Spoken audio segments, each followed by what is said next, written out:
Oh man. Oh man. Oh man. Oh man. Let's do this, baby. Let's do this. God, we are live. We are live.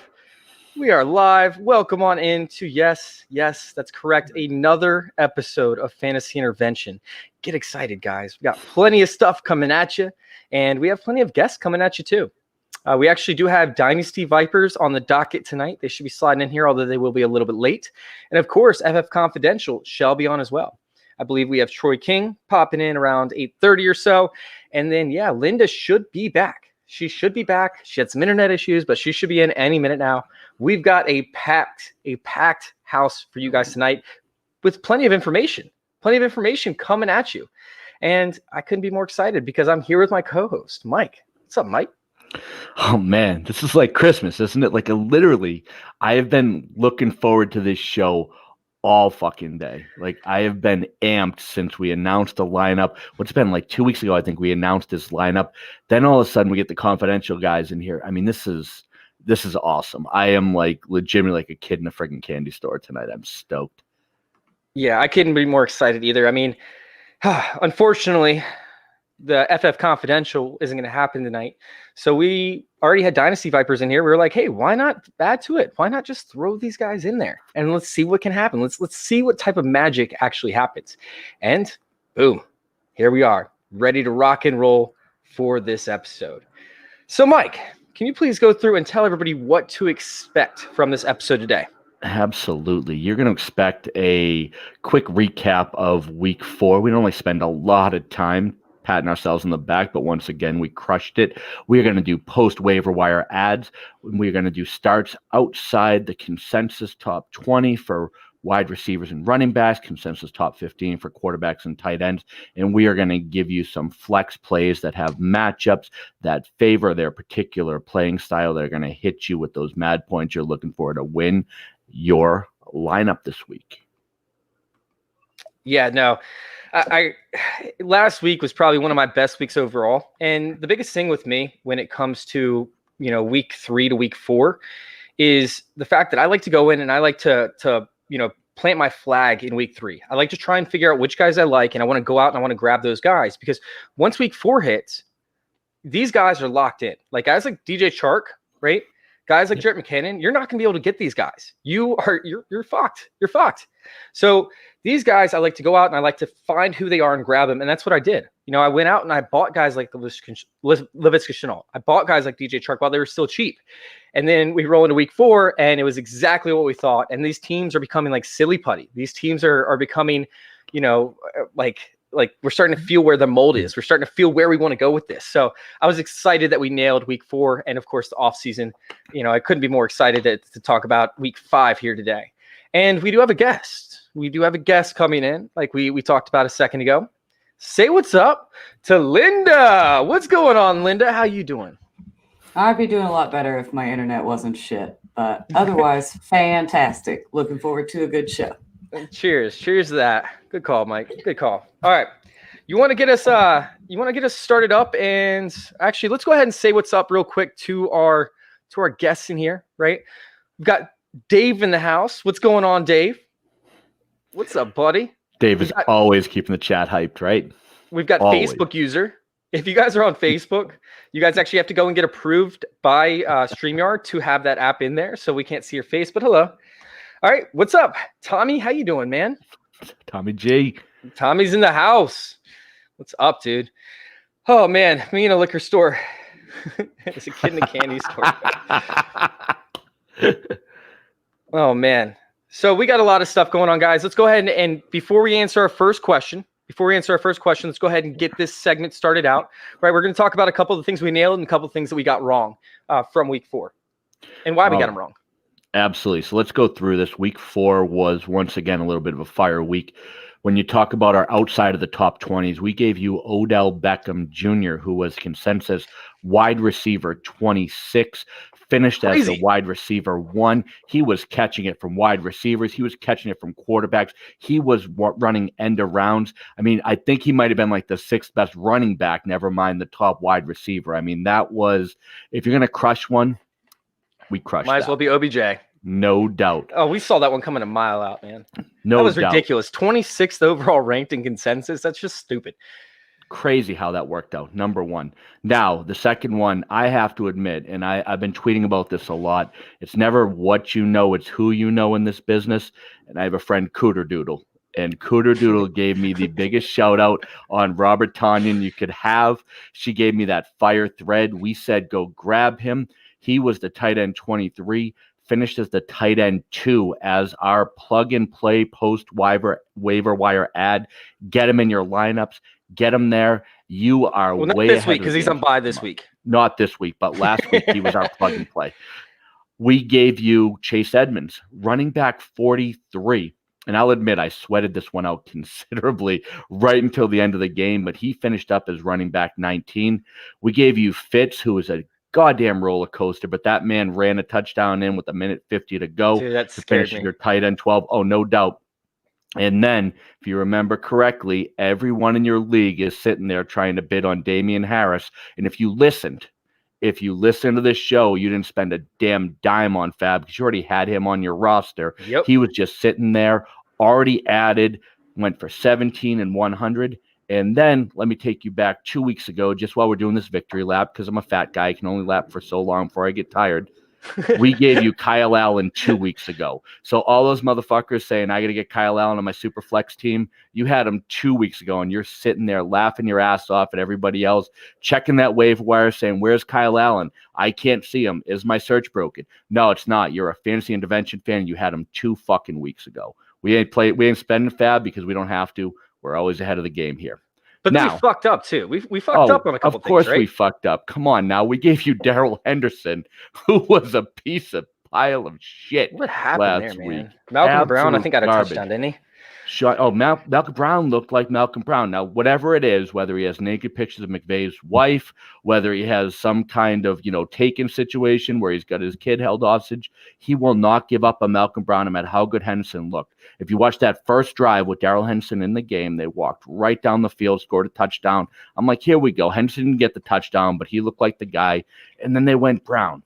And that's just what they stuck with. And Jesus, that offense just came to a screeching halt against a terrible defense. Everybody made that call, but we did it too. I will say Renfro broke my heart. I've been riding that slot against Buffalo train. Got me Cooper Kupp.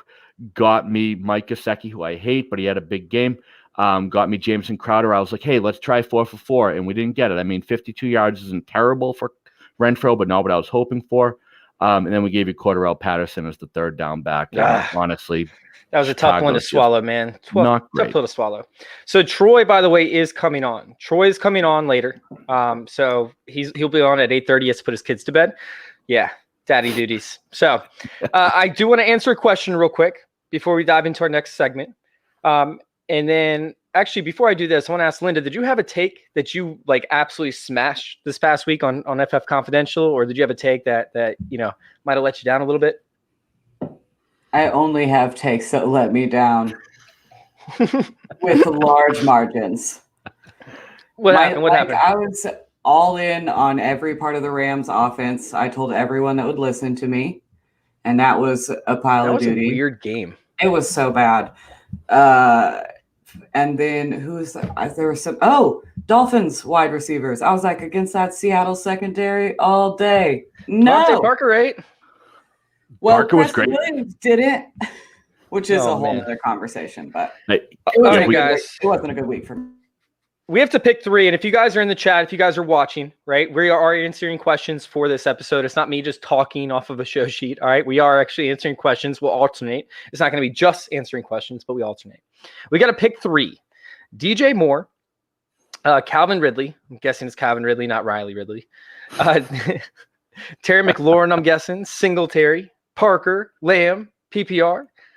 What you guys got? You guys want to start out with this one? Lynn, you want to take the first crack at it? I'd love to. So we'll start by saying all I do is jinx players. But I'm starting Ridley. I know that was a painful Monday night experience, but he's a must start. He's a must start regardless. And then probably Terry and Parker. I like Lamb a lot, but as many options as there are, you're never sure who's going to go off. I'm not worried about Kyle Allen throwing to Terry McLaurin. I think Terry McLaurin's going to overcome that just fine. Okay, take that. You got Mike. All right, so I am going to take, first off, Ridley is absolutely a must start. I mean, he's just in your lineup no matter what. I don't care what happened last week. I'm going to take DJ Moore with a nice bounce back from on the Falcons team, and then I'm going to take CeeDee Lamb. We were talking about it in the earlier pre-show. I just love that guy. I cannot get away from him. So I'm going to go pure talent on this.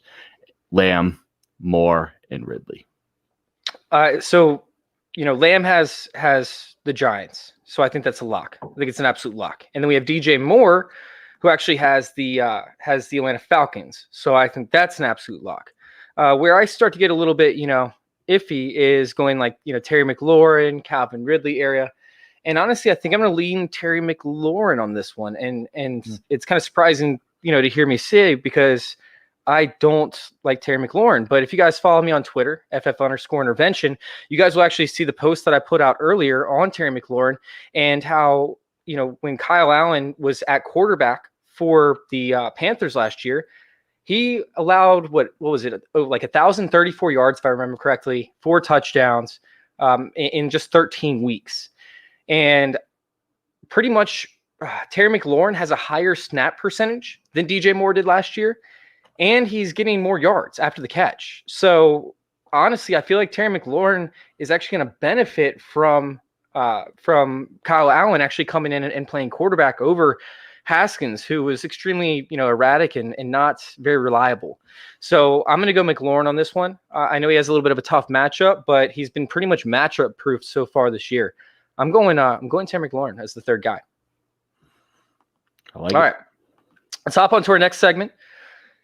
What we got? What we got, Mike? We have players that may still be on the waiver wire that you should give a look to. Starting out, we have the waiver wire darling for all of fantasy Twitter, and yet still only coming in at that 18.6% mark, and that is Ernest Johnson. Doing the Chubb light roll. Hunt has been battling a litany of injuries, and if he didn't get picked up, there's a good up. likelihood that he did. But if he's still on the waivers, like he was good last year in the one game he relieved Chubb last year, I think it was, or was it no? Was it Chubb last year? I think Chubb got dinged up last year, and he came in, and Hunt he came in, he did well before he got hurt. So I like Ernest Johnson. I think he's an absolute lock. Real quick, I do have to answer this question, and then we're going to ask Linda what she thinks. What happens first? Gaze gets fired, or Linda gets sponsored by Truly? Linda's hoping she gets sponsored by Truly right this second, I'm sure. So give us your take on Truly sponsorships and on Ernest Johnson.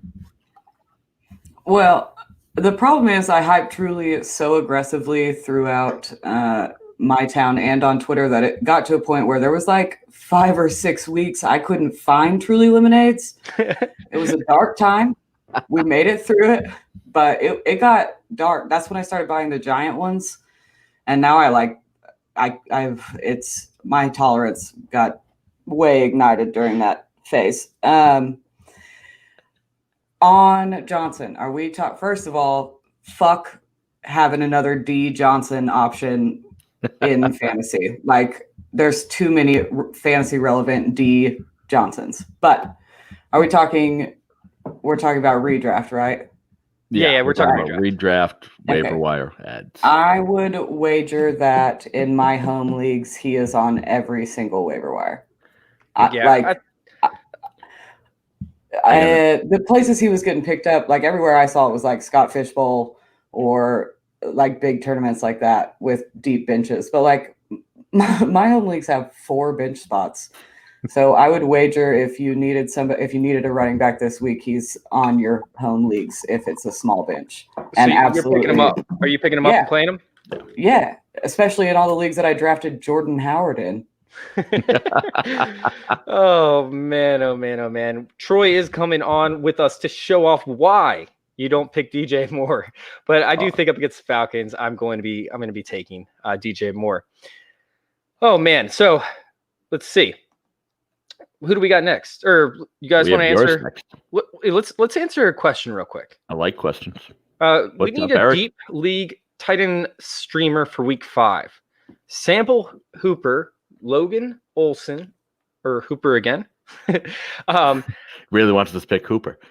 Yeah, I guess so. I'm going Sample. So Sample is actually up there in red zone targets. I think he's second in the league for tight ends in red zone targets. I think Jimmy Graham is first with Darren Waller, ? And one of the guys. It's close. And then right behind them is actually Drew Sample. So Drew Sample's getting the looks. He had a rough week last week, but I'm not off him. I'm going right back to him this week. Is Anybody? that Bueller? Logan Thomas? Like, I'm assuming is that Logan the first name? Okay. Yeah, Logan just Thomas. Making sure. I was like, am I missing Come on, somebody? Eric. I'd go Sample or Logan Thomas probably. Just for, I know the Logan Thomas experiment hasn't been all fun and games, but him and Sample seem to get the most targets. I don't want any part of Hooper for where he went in drafts and where we are now. I'm good.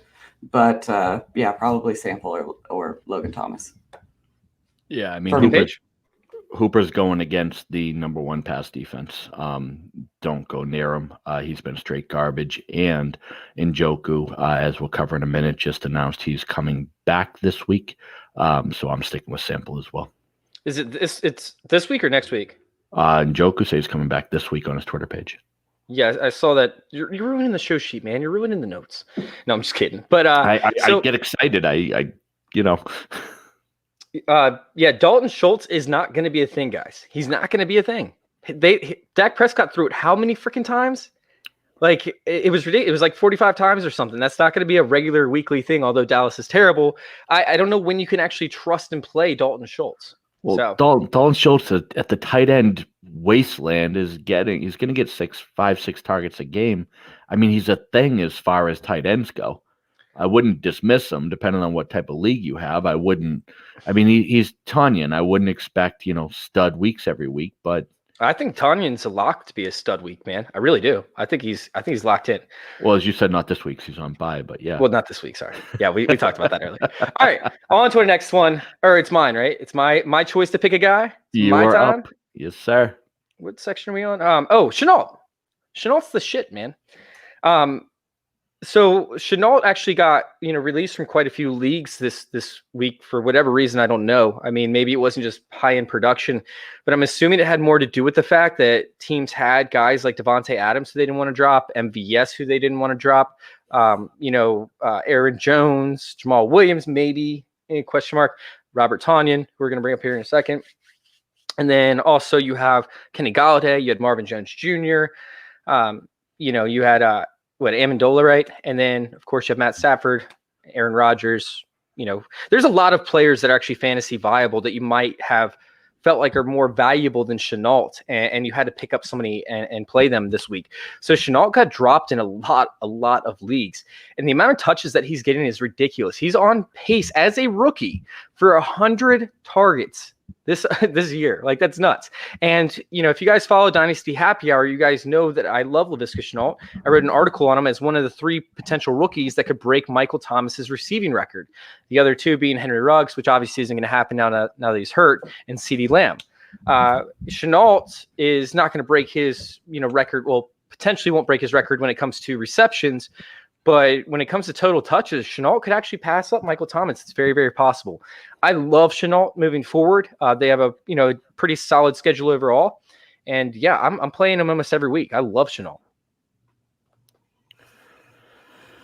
Yeah, I mean, Shenault to me honestly is a slam play. Shout out to Dynasty Humble Senior. He got me on that train. I picked him up, I believe, in the 15th round of the Scott Fish Bowl.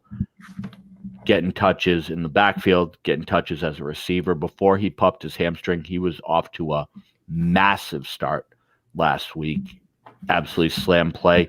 Love having him on all my teams. And I think anytime you're looking at a rookie that gets that type of touches with that type of talent, you got to put him in the lineup. No question about it. Oh, my God. Oh my God, guys, sorry to interrupt. Oh no, is he here? Did he show up? It's possible. Did he make it? We might have somebody. Did he here. make it? We might have somebody here. I want a doorbell sound. You know you- this. I want it to be like Mr. Rogers' Neighborhood. Like the doorbell rings, we all get excited. Oh man, should we just I keep wanna see waiting? it Go so ahead. bad. Actually, you know what, Linda? Can you answer real quick about Laviska Shenault? I was really super late to the hype train for Laviska Shenault. I do have him a couple places, again, from Dynasty leagues that I started. I didn't know what I was doing. Oh, So that's fantastic. But Troy, get back in here. What happened? Oh, Go. Is it mustache time? Yes. But he just hopped back out. All right. Where'd he go? This is great radio, by the way. There he is. All right. Is he coming? You guys ready? Coming? Hey, mustache time. Oh no. Got the witch hat. Look at this he shit. got you guys. He got you. Let me see it. T King, Good baby. now. What's up? What What's up? wrong? See it. Nothing, Do it. nothing Oh, man. much. Oh, I'm ready. Y'all ready for it? I'm already lubed up. Let's Dude, do gotta this. fix my wait. hat. Hold up. We got comments flying in. Right now. So, Troy, before you reveal it, tell everybody what's going on right now. Why are people, needing to see this? All right. So last week on our show, FF Confidential, I made a bet that DJ Moore was going to score double-digit fantasy points. I mean, in PPR, right? It should have been easy. Unfortunately, he didn't do that. So I was so confident, right? I wanted to instill confidence in everybody else in DJ Moore. So I actually bet if he didn't do that, then I would shave my beard.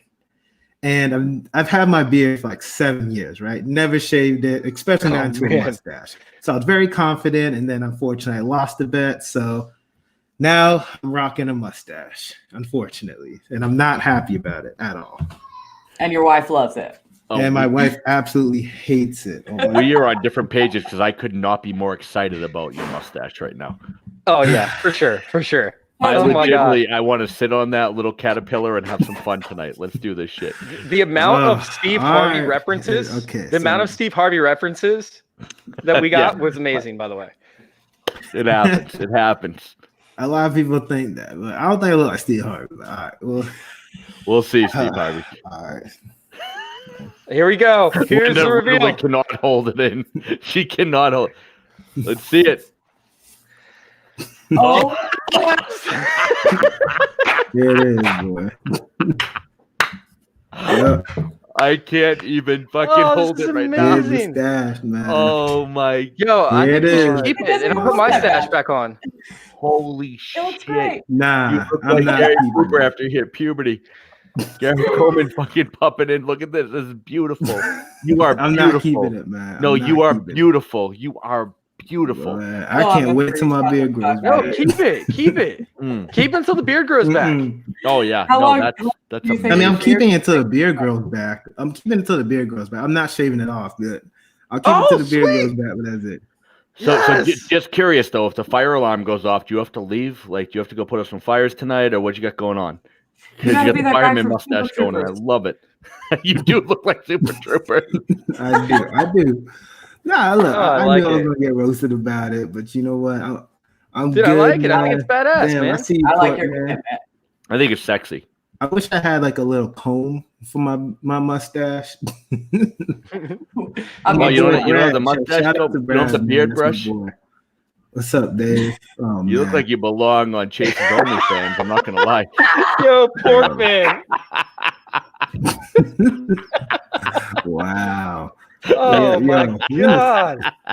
Bro, you understand, man. Like when I these are on Twitter. Bro, when I did this, when I shaved it on Sunday, you understand, I was sad, bro. I was so freaking sad. I'm like, oh my God. Oh, and I'm like, God. who the hell is this guy? I think it's amazing. I like it. And the I like hat it. really accentuates it too. I appreciate it. Yeah. I like appreciate it, you, but man.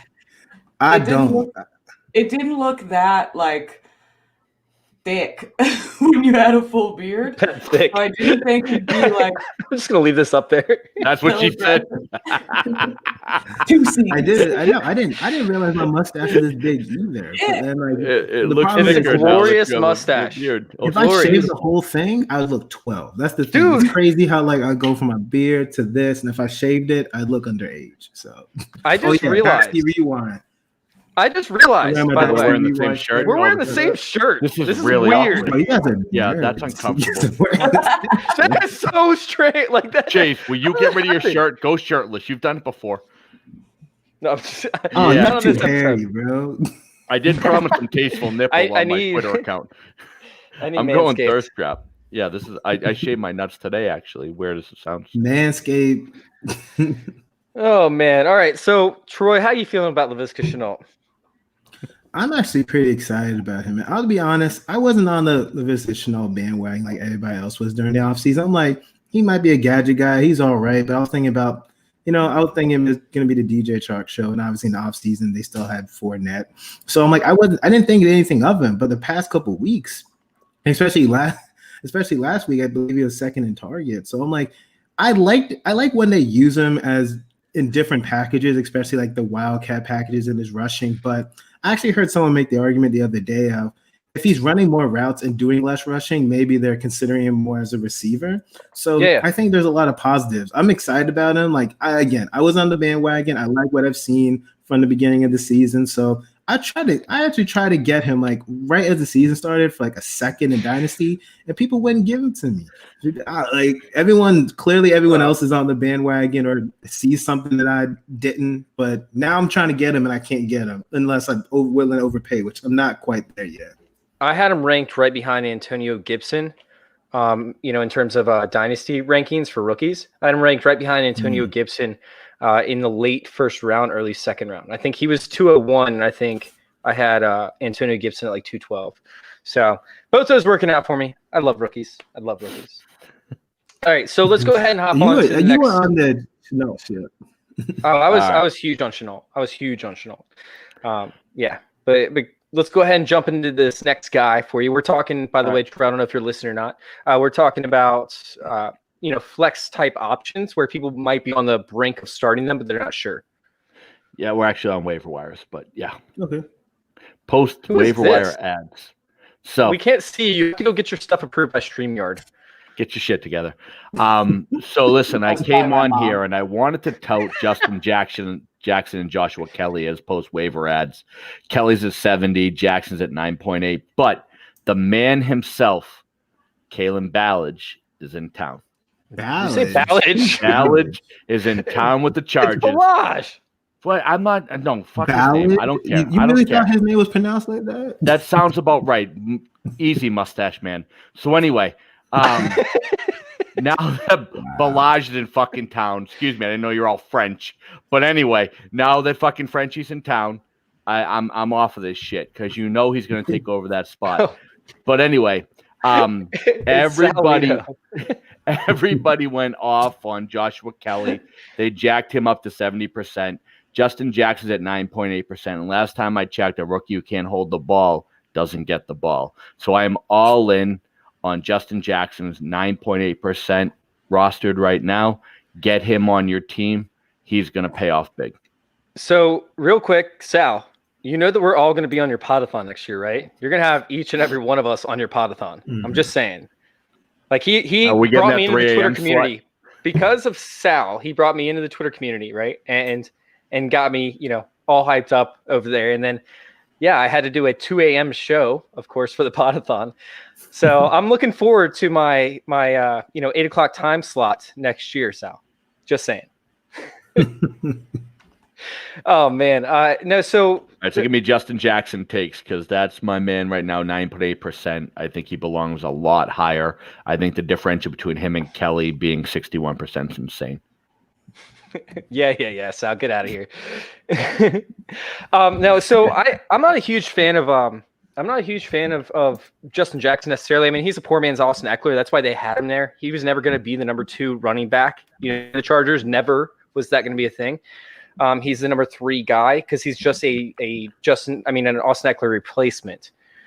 Now he's going to get the touches, and there's a chance he gets it. But don't forget, like those Joshua Kelly fumbles weren't his fault. Like if they challenged it, there's a 90% chance that wouldn't have been a fumble in the first one. The second one, Justin Herbert tried to hand it off to his neck, not his gut. So that's neither one of those fumbles were his fault. So I'm a big fan of actually, Joshua Kelly moving forward. I think he's going to absolutely smash. So you find me one coach who will tell you in the film room that if we challenged it, it wasn't technically a fumble, and that makes a damn bit of difference. He dropped the ball regardless. I was gonna say, man, I'm gonna start using that. It wasn't my fault. It wasn't me. I'm gonna Full start using full that. Shaggy. Go full Shaggy, Troy. I'm just saying, like neither one of those fumbles were actually fumbles. So, I just think that Joshua Kelly is actually going to get a role. But let's address the third string running back. Let's address the third string running back. They can't get in Kalen Ballage this week, right? They have to wait because of the protocol. Like they have to end up giving it 6 days now. I don't know if you guys are aware, but when they go to bring a guy in that's a free agent and not on the practice squad, they have to give him 6 days now with the whole COVID testing. After that, they can bring him in. So there's no chance that even if Kalen Ballage gets signed, that he's playing this week. There's a wide receiver that was actually operating as a running back in the offseason workouts for at least 10 days or so. And he was getting hands-on coaching from Austin Eckler. Like Austin Eckler's like, no, you went to the wrong hole. You went to the wrong gap. You're not doing your first step right. You need to look for this, look for that. I mean, it was all over, the Chargers, beat reporters. And that was Joe Reed. Joe Reed, baby. I love Joe Reed. Your boy. Oh, boy. Hold on. I'm going to let you finish. But the last time I went to the wrong hole, my girlfriend did the angry dolphin and went, What the? Anyways. Sorry.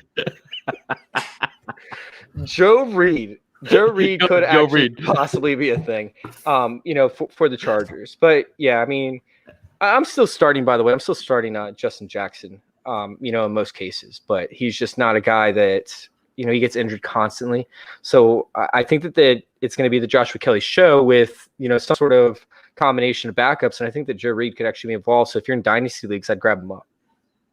Now, is it my turn? Or do you guys have a guy? Do you guys have a guy that you're kind of like on the edge on with starting this week, Linda or Troy?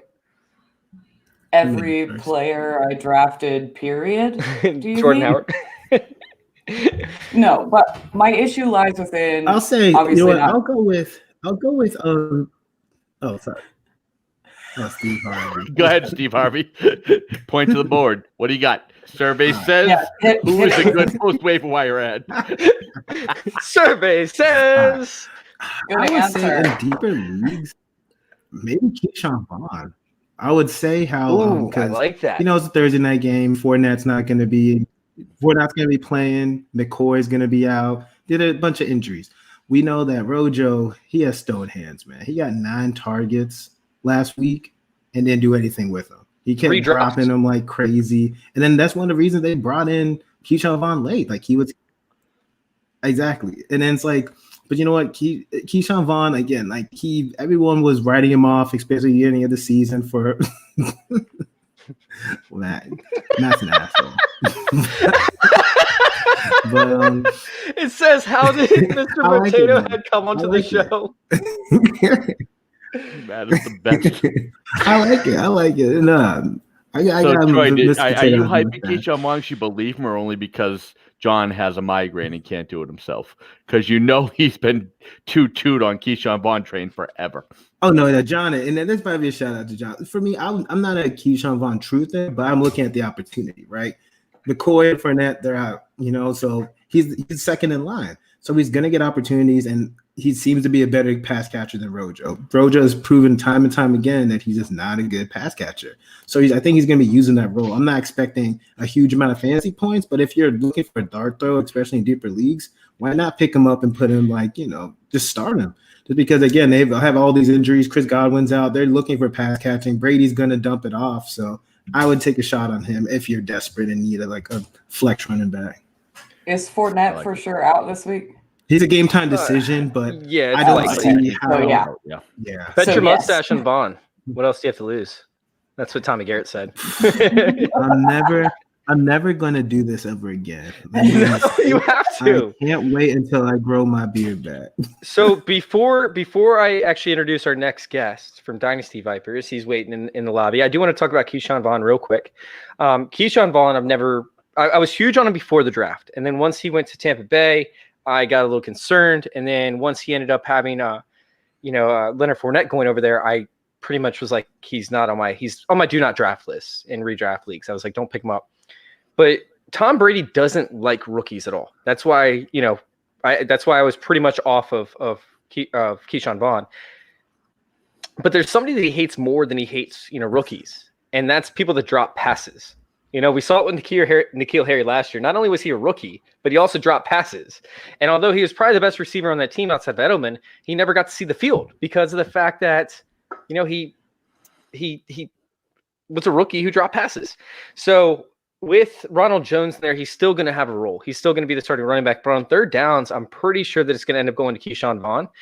And Keyshawn Vaughn, had 3 receptions on 4 targets for 22 yards and a touchdown, if I remember correctly. Mm-hmm. He barely got into the touchdown, but still he got in there. And I think that he could have a role moving forward. The Bears, they're pretty good overall up against the running back, but you cannot really run on the Bears, as well as you would think. Tom Brady, with all the injuries that are going on with Tampa Bay. I mean, we talk about Mike Evans, who will probably play, and Scotty Miller, who will likely play. But the other receivers are pretty much out. You got a rookie slot receiver. You have now O.J. Howard, who ended up on IR. It's not looking good over there. They need, pass catching options. And I think that, of course, Keyshawn Vaughn is a big play with that. So yeah, but here's your only problem. Let me just jump in real quick for you and choose our. You have 2 things going against Keyshawn Vaughn. You have a quarterback who, if you drop a pass or don't run the right route, is going to give up on you. And you have a coach who, if you miss a block in pass protection, you're going on the bench. So he has a lot of things that could land him in the doghouse 1 or 2 ways. It's a really high risk, high reward play. Just be prepared for a potential 0 if you put him in, potential boom if he does his thing. Yeah. But he has 2 things. Like Troy was saying, it's more of a deeper league type play where you need a guy to come in, and I think that's an excellent pick. All right, guys. So we do have 2 more joining our party tonight. Right? This is a party, man. I'm excited. They're from Dynasty Vipers. So I need you guys to give a round of applause on the comment section for, of course, Matt Dingus. And Calvin and Hobby. What's going on, guys? How y'all doing? We all got the same fucking shirt on. Oh my God, no way. Oh my God. Did you do that on purpose? I wanted to match mustaches with Troy. I wanted to make sure I matched the shirts with you guys. So that's awesome. Scott Fishbowl. Big shout out for Scott Fishbowl. Hey, can everybody put up their shirt real quick that has this? And I'm gonna send it over to Scott Fish. Let's get it over to Scott Fish. All right, cool. I'll take a screenshot after. Oh, did you? I already did it. Yeah. Oh, perfect. So, what's going on, guys? We have obviously the FF Confidential team in here. I think this is a perfect time to actually, plug your all stuff. So let's go with FF Confidential since you guys have been in here for a minute. Tell us where we can find you. Take it away, Troy. After you unmute yourself. Troy, you're muted. Yeah. I know my son did that for a whole YouTube, but you have to unmute. That's why you should have taken it. So Fantasy Football Confidential, you can find us on YouTube. Also, we live stream Wednesdays at 9 p.m. on Periscope, so on Twitter. And so that's the easiest way to find us. It's me, Linda, Mitch Sorensen, John Bauer. We do this every Wednesday, 9 p.m. Eastern Standard Time, right after these guys. So after you're done enjoying this show, come and hang out with us for a little bit. That's awesome, man. I like it. And we're going to do some collaboration with these guys too. So I'm really, really excited for that. And I think you guys should actually reach out to Dynasty Vipers as well and potentially do some collaboration with, of course, Matt and Calvin. So what's going on, guys? What's going on down there? Where can we find you guys? Well, you know what? After you tune into the FF Confidential and you come over to FF Intervention, you might as well stay up and go for the threesome here and hit up the Dynasty Vipers Vipercast. We're closing out the evening here. We'll be kicking around about 10:30 Eastern when everyone's asleep. So if you're looking for that perfect show to help you sleep at night, head over to us and we'll help you with that problem. Awesome. Awesome. I love Or if this. you're I like- love if our you're like Wednesday our- night slots. And if you're like Hollywood and you're still buzzed, then keep on drinking with the Viper Cast. All right, guys. So let's all answer this together all at the same time. No, I'm just kidding. But let's all answer this. Thomas for Carolina. He's not a big part of this offense right now. He's facing Atlanta though. Does he get the Tanyan boom? And for me, I'm just going to go off right away and say, listen, like the Saints, right, with the offensive coordinator, of course, they'd never use the tight end. They didn't use the tight end at what is it, LSU. It's not a big, area of usage from Joe Brady. But yeah, so I'm not like it's pretty much going to be like a Hail Mary situation if you're going with Ian Thomas, the tight end for Carolina. What do you guys think? Yeah, I'm going to say Thomas is absolutely touchdown dependent. He was this past week. He caught a 1-yard touchdown, if I remember correctly. No way that I can put him in my lineup comfortably unless I'm absolutely desperate. Who's next? Let's go to Linda. I'm out on. I think other people in that offense are going to eat this week. I'm still not all on board for DJ Moore, and God bless him for giving us such a treat. But it'll be good. I mean, like you said, he's TD dependent. So if you have to play him, if you have somebody like Sternberger, who would have that guy? But then, or like somebody else on a bye this week, then if that's who's there, then you have to play him and pray. All right, let's go to Troy. I would say, man, I don't want to play him if I don't have to. There got to be a better option.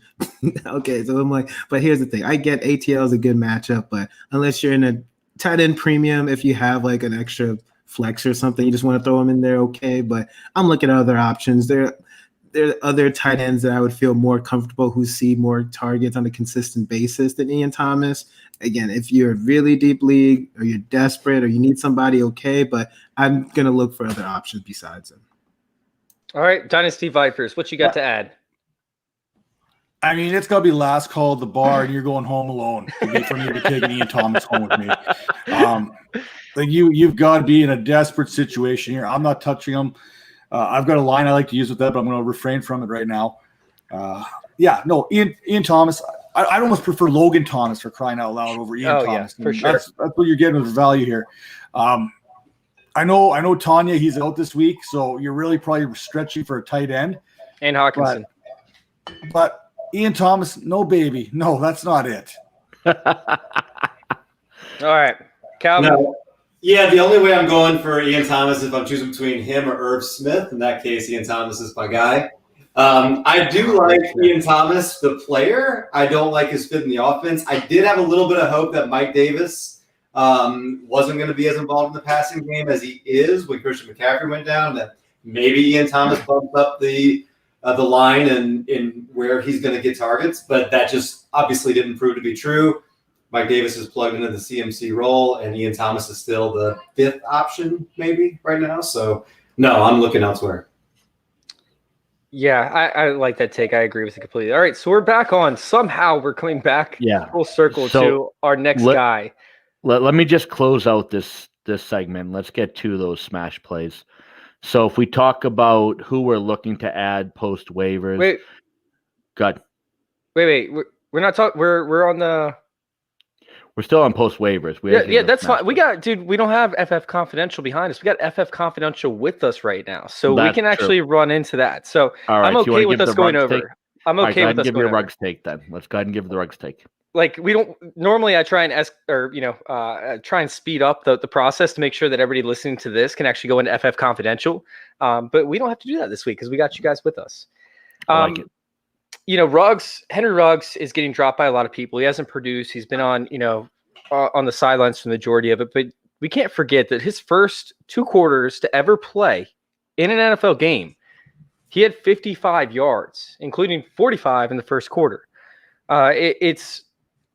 He's still a very, very good player, and this team is needing somebody who can make plays outside of Darren Waller. Hunter Renfro's not the guy. He'll be solid. He's Cole Beasley, but he's not anything more than that. They need a playmaker outside of, and of course, Josh Jacobs. And Henry Ruggs can be that guy. People are dropping him. People don't realize that he can still have weeks of 100+ yards. So what do you guys think about that? I just think this was not the night to insult Beasley. Just saying, for Linda's sake. But yeah, let's go down this time. Let's go to Dingus first. Okay, I'll say this right now. Right now, if the Raiders had Henry Ruggs in their lineup, they'd be on pace for 16-0 season. Okay, so let's get that out there right now. Yes. The Raiders are 2-0, but Ruggs is so much more responsible than just that threat. With Ruggs in the lineup, Josh Jacobs does not face the same boxes.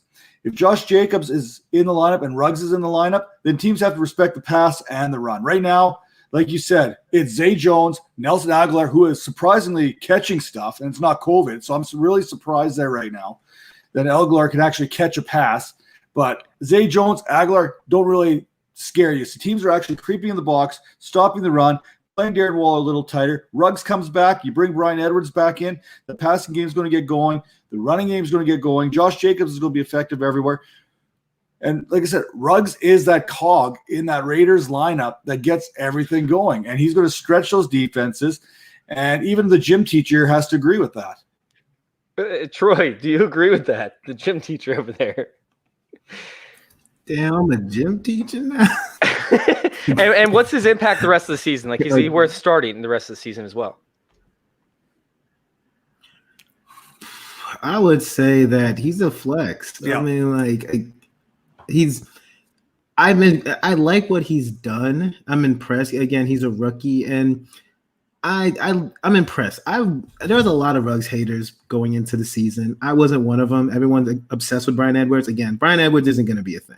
Ruggs, I'm actually more excited about Ruggs. He's proven more than Bryan Edwards has. Obviously, he's been nicked up with injury, but if you don't have any other option, especially with all these bye weeks coming, beggars can't be choosers. If he's healthy, I'll be okay putting him in my flex spot. So I like Ruggs as long as he's on the field. I mean, I like it when it's the Darren Waller show, but I'm okay with Ruggs as a flex if you don't have any other options. So he's getting dropped in a lot of leagues. I mean, you're picking him up right away, right? Like that's no doubt. He's actually one of the most dropped players. I'll pick him up if he's on my waivers. I'll pick him up. He's sitting there, like he's literally one of like the top 10 most dropped players so far this week on ESPN leagues. Calvin, what you got, man? You're on mute, Calvin. You guys are really good at this. There we go. My bad. Serious guy. I'm just trying to be like Troy. My whole life I wanted to be like Troy. He's a great follow on Twitter. I want to be like him. Sorry. I agree with Dave in Toronto. Dave in Toronto is rooting for Nelson Aguilar. I am too, mostly because when we were on the show talking about the Oakland Raiders, Dingus and Chase laughed at me for mentioning him as being a factor at some point in the Raiders offense. So I am definitely rooting for Nelson Aguilar. But no, Henry Ruggs, I don't know how I became the Henry Ruggs guy in the Dynasty Vipers. Dingus is a Las Vegas Raiders fan, and he's an Alabama fan. I'm an LSU fan, but somehow I became the Henry Ruggs guy. I think he's a lot more than just a field stretcher. I think that is something that he can do. I think he's a legitimately good wide receiver. I know every time my Tigers played against him, I was very scared of him, and I'm excited to see what he can do in the NFL. Transitioning to the NFL is hard. Jerry Jeudy's seeing that right now. Some other guys are. I think he is going to pick it up like anybody else. I think he'll be better at the end of the season than he is now. And returning to practice and getting into full practice today, or at least a limited one, is a step in the right direction. I like that. Check the private chat, by the way. Linda, what do you think? I like Henry Ruggs if he can stay on the field and stay healthy. Bryan Edwards is a deep threat, and David Carr is not a deep threat-y kind of quarterback. So he's not a big concern. He's great for your football team, but for fantasy football wise, he doesn't scare me off of Henry Ruggs. Why are you making that face? Oh, me? Not at me. Nope, never mind. But if he can stay on the field, he's absolutely a flex play, a guy that you want on your bench to throw in there when your lead guys are on bye and hope he has 100-yard touchdown game. So I don't dislike Ruggs at all. He's already on my team, so I don't have to pick him up off waivers. Oh, with the strike. All right, Mike, you got anything to add before hopping on to your next guy? No, not much, man. I think that Ruggs was undervalued because people were expecting him to be the speed Raiders guy that fizzles out Darius Hayward base style, but he is for real. He's catching across the middle. He's doing everything you want him to see him do. He's every bit what people thought Brian Edwards was going to be. Pick him up, play him, guaranteed start. Cool. All right, on to your next post waiver wire ad. Next on the list is Traquan Smith, and I am legitimately tired of saying this name. 25% rostered. Do y'all even watch football? I mean, Dude, do we it's even pissing me off. watch football? The target share, the talent, it's all there. I know you've been burned by him before, but Traquan Smith is putting up numbers. He's doing his thing. We have talked about it for 3 straight weeks and only got him to 25%. He should be rostered 70+% right now. Put him in your team, put him in your flex play. I have no idea why I keep saying this name, but still 25%, embarrassing. Yeah, Traquan Smith's a given. I don't understand what's going on over there. Do you guys have anything else to add to this? Anybody? Bueller? Troy, we'll start with you. Oh, I thought he put his hand up. I thought we were automatically going to All Troy. right. Oh, he put his hand up? Sorry, I was looking at the different All right. screen. Okay. So first I gotta say, shout out to UCF. He's a UCF alum. I'm a UCF alum. shit. So it's the first guy. Yeah, I guess I got to start off with that. But I think that people have fallen for the Traquan Smith game in the past. So I think that's why people are a little more skeptical. Like for the past couple of years, they're like, when he was drafted, I think people had such high hopes, and he's been disappointing. I think people just have that imprint in their minds, even though he's been doing his thing this year. Sometimes with players, once you get burned by them, you don't want to pick him up, you don't want to play him. But I say, as long as MT is out, he's a very viable start every single week. As long as he's not MT is injured, I'm more than willing to play Traquan Smith. Once Michael Thomas is back, I'm not touching Traquan. So that's the way I see it. I agree. His ownership percentage is way too low. So make sure if he's still on your waiver, definitely add him if you can. Yeah, 25% is a little bit ridiculous. We use ESPN for a lot of our rankings, so a lot of these people are kind of like rookies when it comes to it. But yeah, let's hear what Calvin and Hobby has to say. Calvin, did you check the private chat, by the way? Oh, I need to. Hang on. We'll go to Matt first. Matt, do you have anything to add? Yeah, I do. Drew Brees isn't very good. But he's getting used in the Michael Thomas role. He's not in the. He had one good week, man. He's. I can't get behind Traquan right now. I just can't. Now, is he worth being on your roster? Absolutely. Is he worth keeping on your roster and seeing if you get some consistency out of him?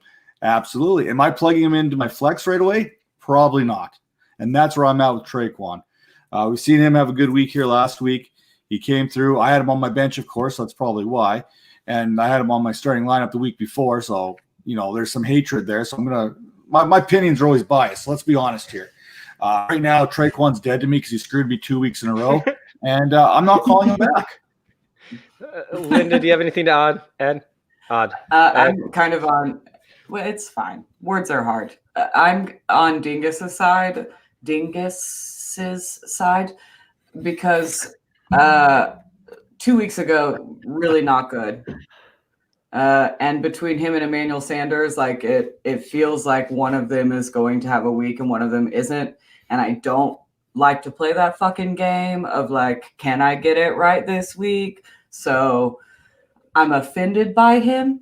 I'm not ready to drop him and abandon all hope, but I am a little offended. All right, Calvin, let's see if your mic is working for you this time. What you got? Is that any better? Or does it still sound? Nope, that's good. You're good now. You don't sound like you're throwing a hot dog down a hallway like Dingus said. Must have not been plugged in. My apologies. As the resident Saints fan, I hate to be a rude guest, but I'm just going to disagree that Traquan is worth very much right now. If you've been playing fantasy football long enough, you'll remember the name Devery Henderson or Robert Meacham. And I think that's the role that he is playing in the Saints offense once Michael Thomas gets back. And I think when Michael Thomas is back, the guy that I'm really excited about is actually Emmanuel Sanders. I think Emmanuel Sanders is starting to click with Drew Brees a lot more than he did before. And that was going to take a little bit of time, but their games are really, really interesting together. And I think he's playing a little bit more of the Lance Moore role. The Devery Henderson, Robert Meacham guys were a lot more boom bust, whereas Lance Moore at one point was a pretty good PPR play for us, depending on his touchdowns. And I think that's more the role that I think Sanders is in, where Traquan is a little bit more. He's going to get some deep shots, but only 4 targets this past week, 2 in for touchdowns. That's not sustainable to me. All right, so Mike, I'm gonna let this one go round table, and then we're gonna go into rapid fire mode. Yep. And then we're gonna hop on to our next topic. But I wanted to spend a little bit of time on this one for Matt, for Mr. Dingus over there. Corey Davis is getting dropped everywhere because he's on the COVID report, and people need additions with all the injuries going on and with the bye week. So I'm gonna let Matt start out with this. Corey Davis is getting dropped. Are you picking him up if he's getting dropped? Damn right, I'm picking him up if he gets dropped.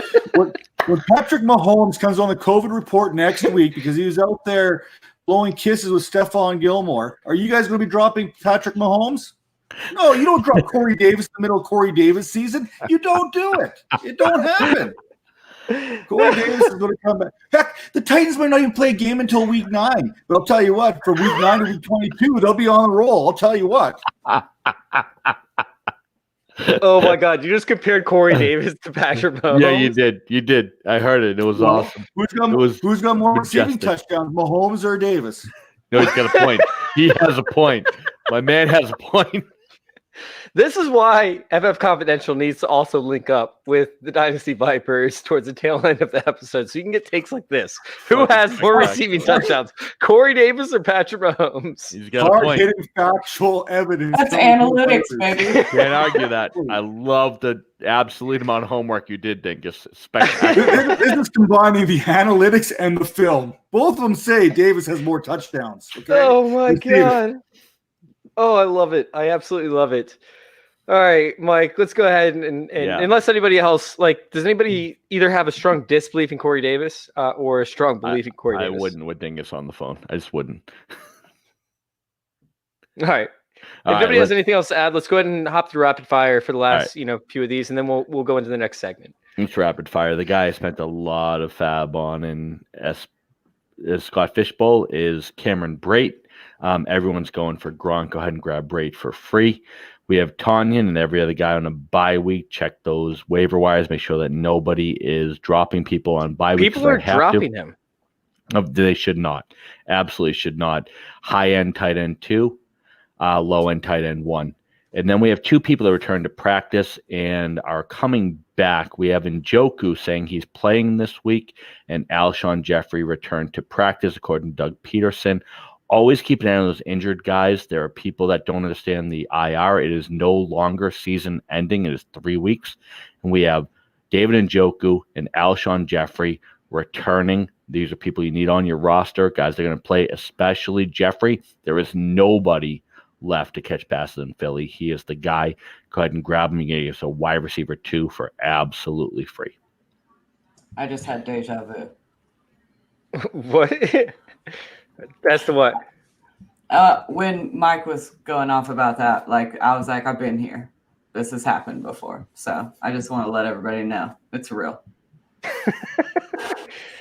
Does anybody else have anybody that they might add? I mean, I saw, Tanyan get dropped in the league. I saw MVS actually get dropped in the league too, just because he's on bye week. Is there anybody else that's standing out to you guys that's getting dropped?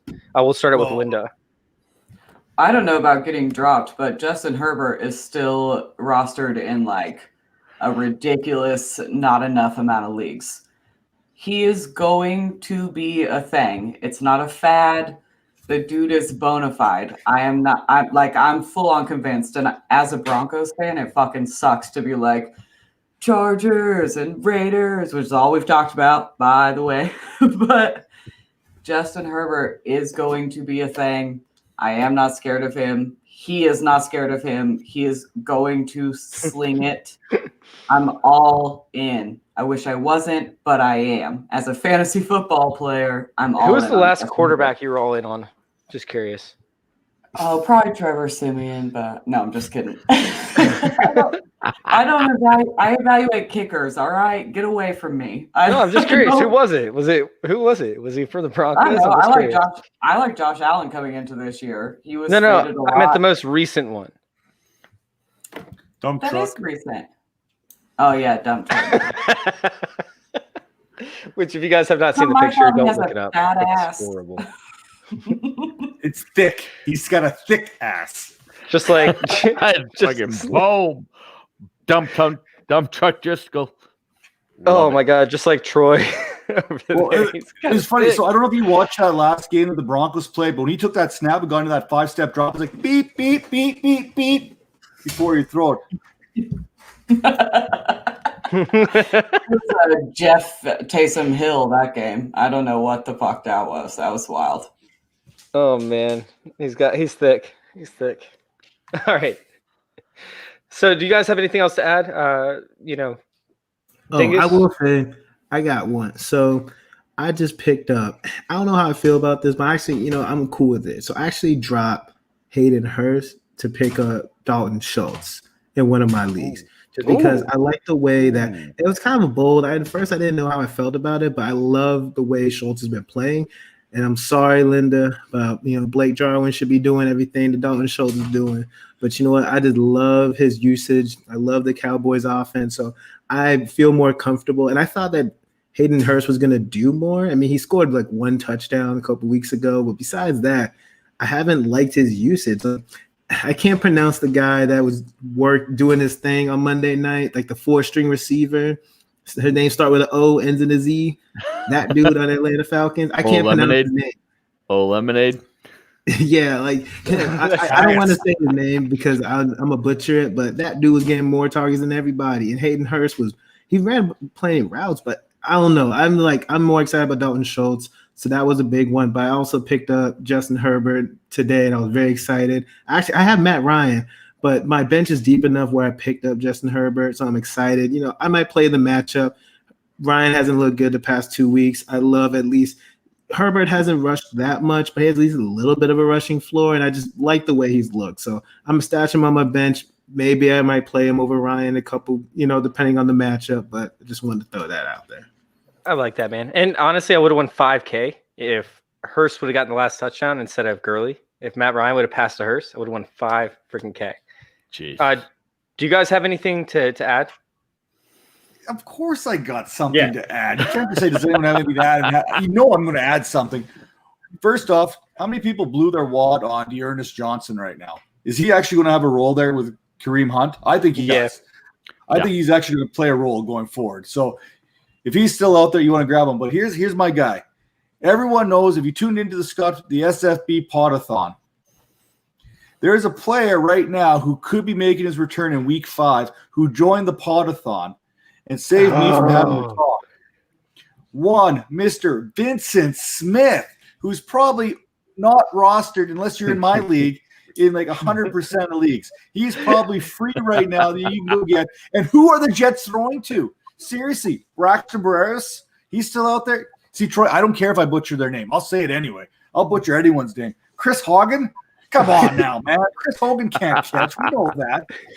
Jamison Crowder's the only option. In comes Vincent Smith, who was the number 3 wide receiver before camp. Down goes Denzel Mims. Then you got Braxton Barreras. Who cares about him? Hogan, who cares about him? Vincent Smith comes in right now as the number 2 wide receiver for the Jets.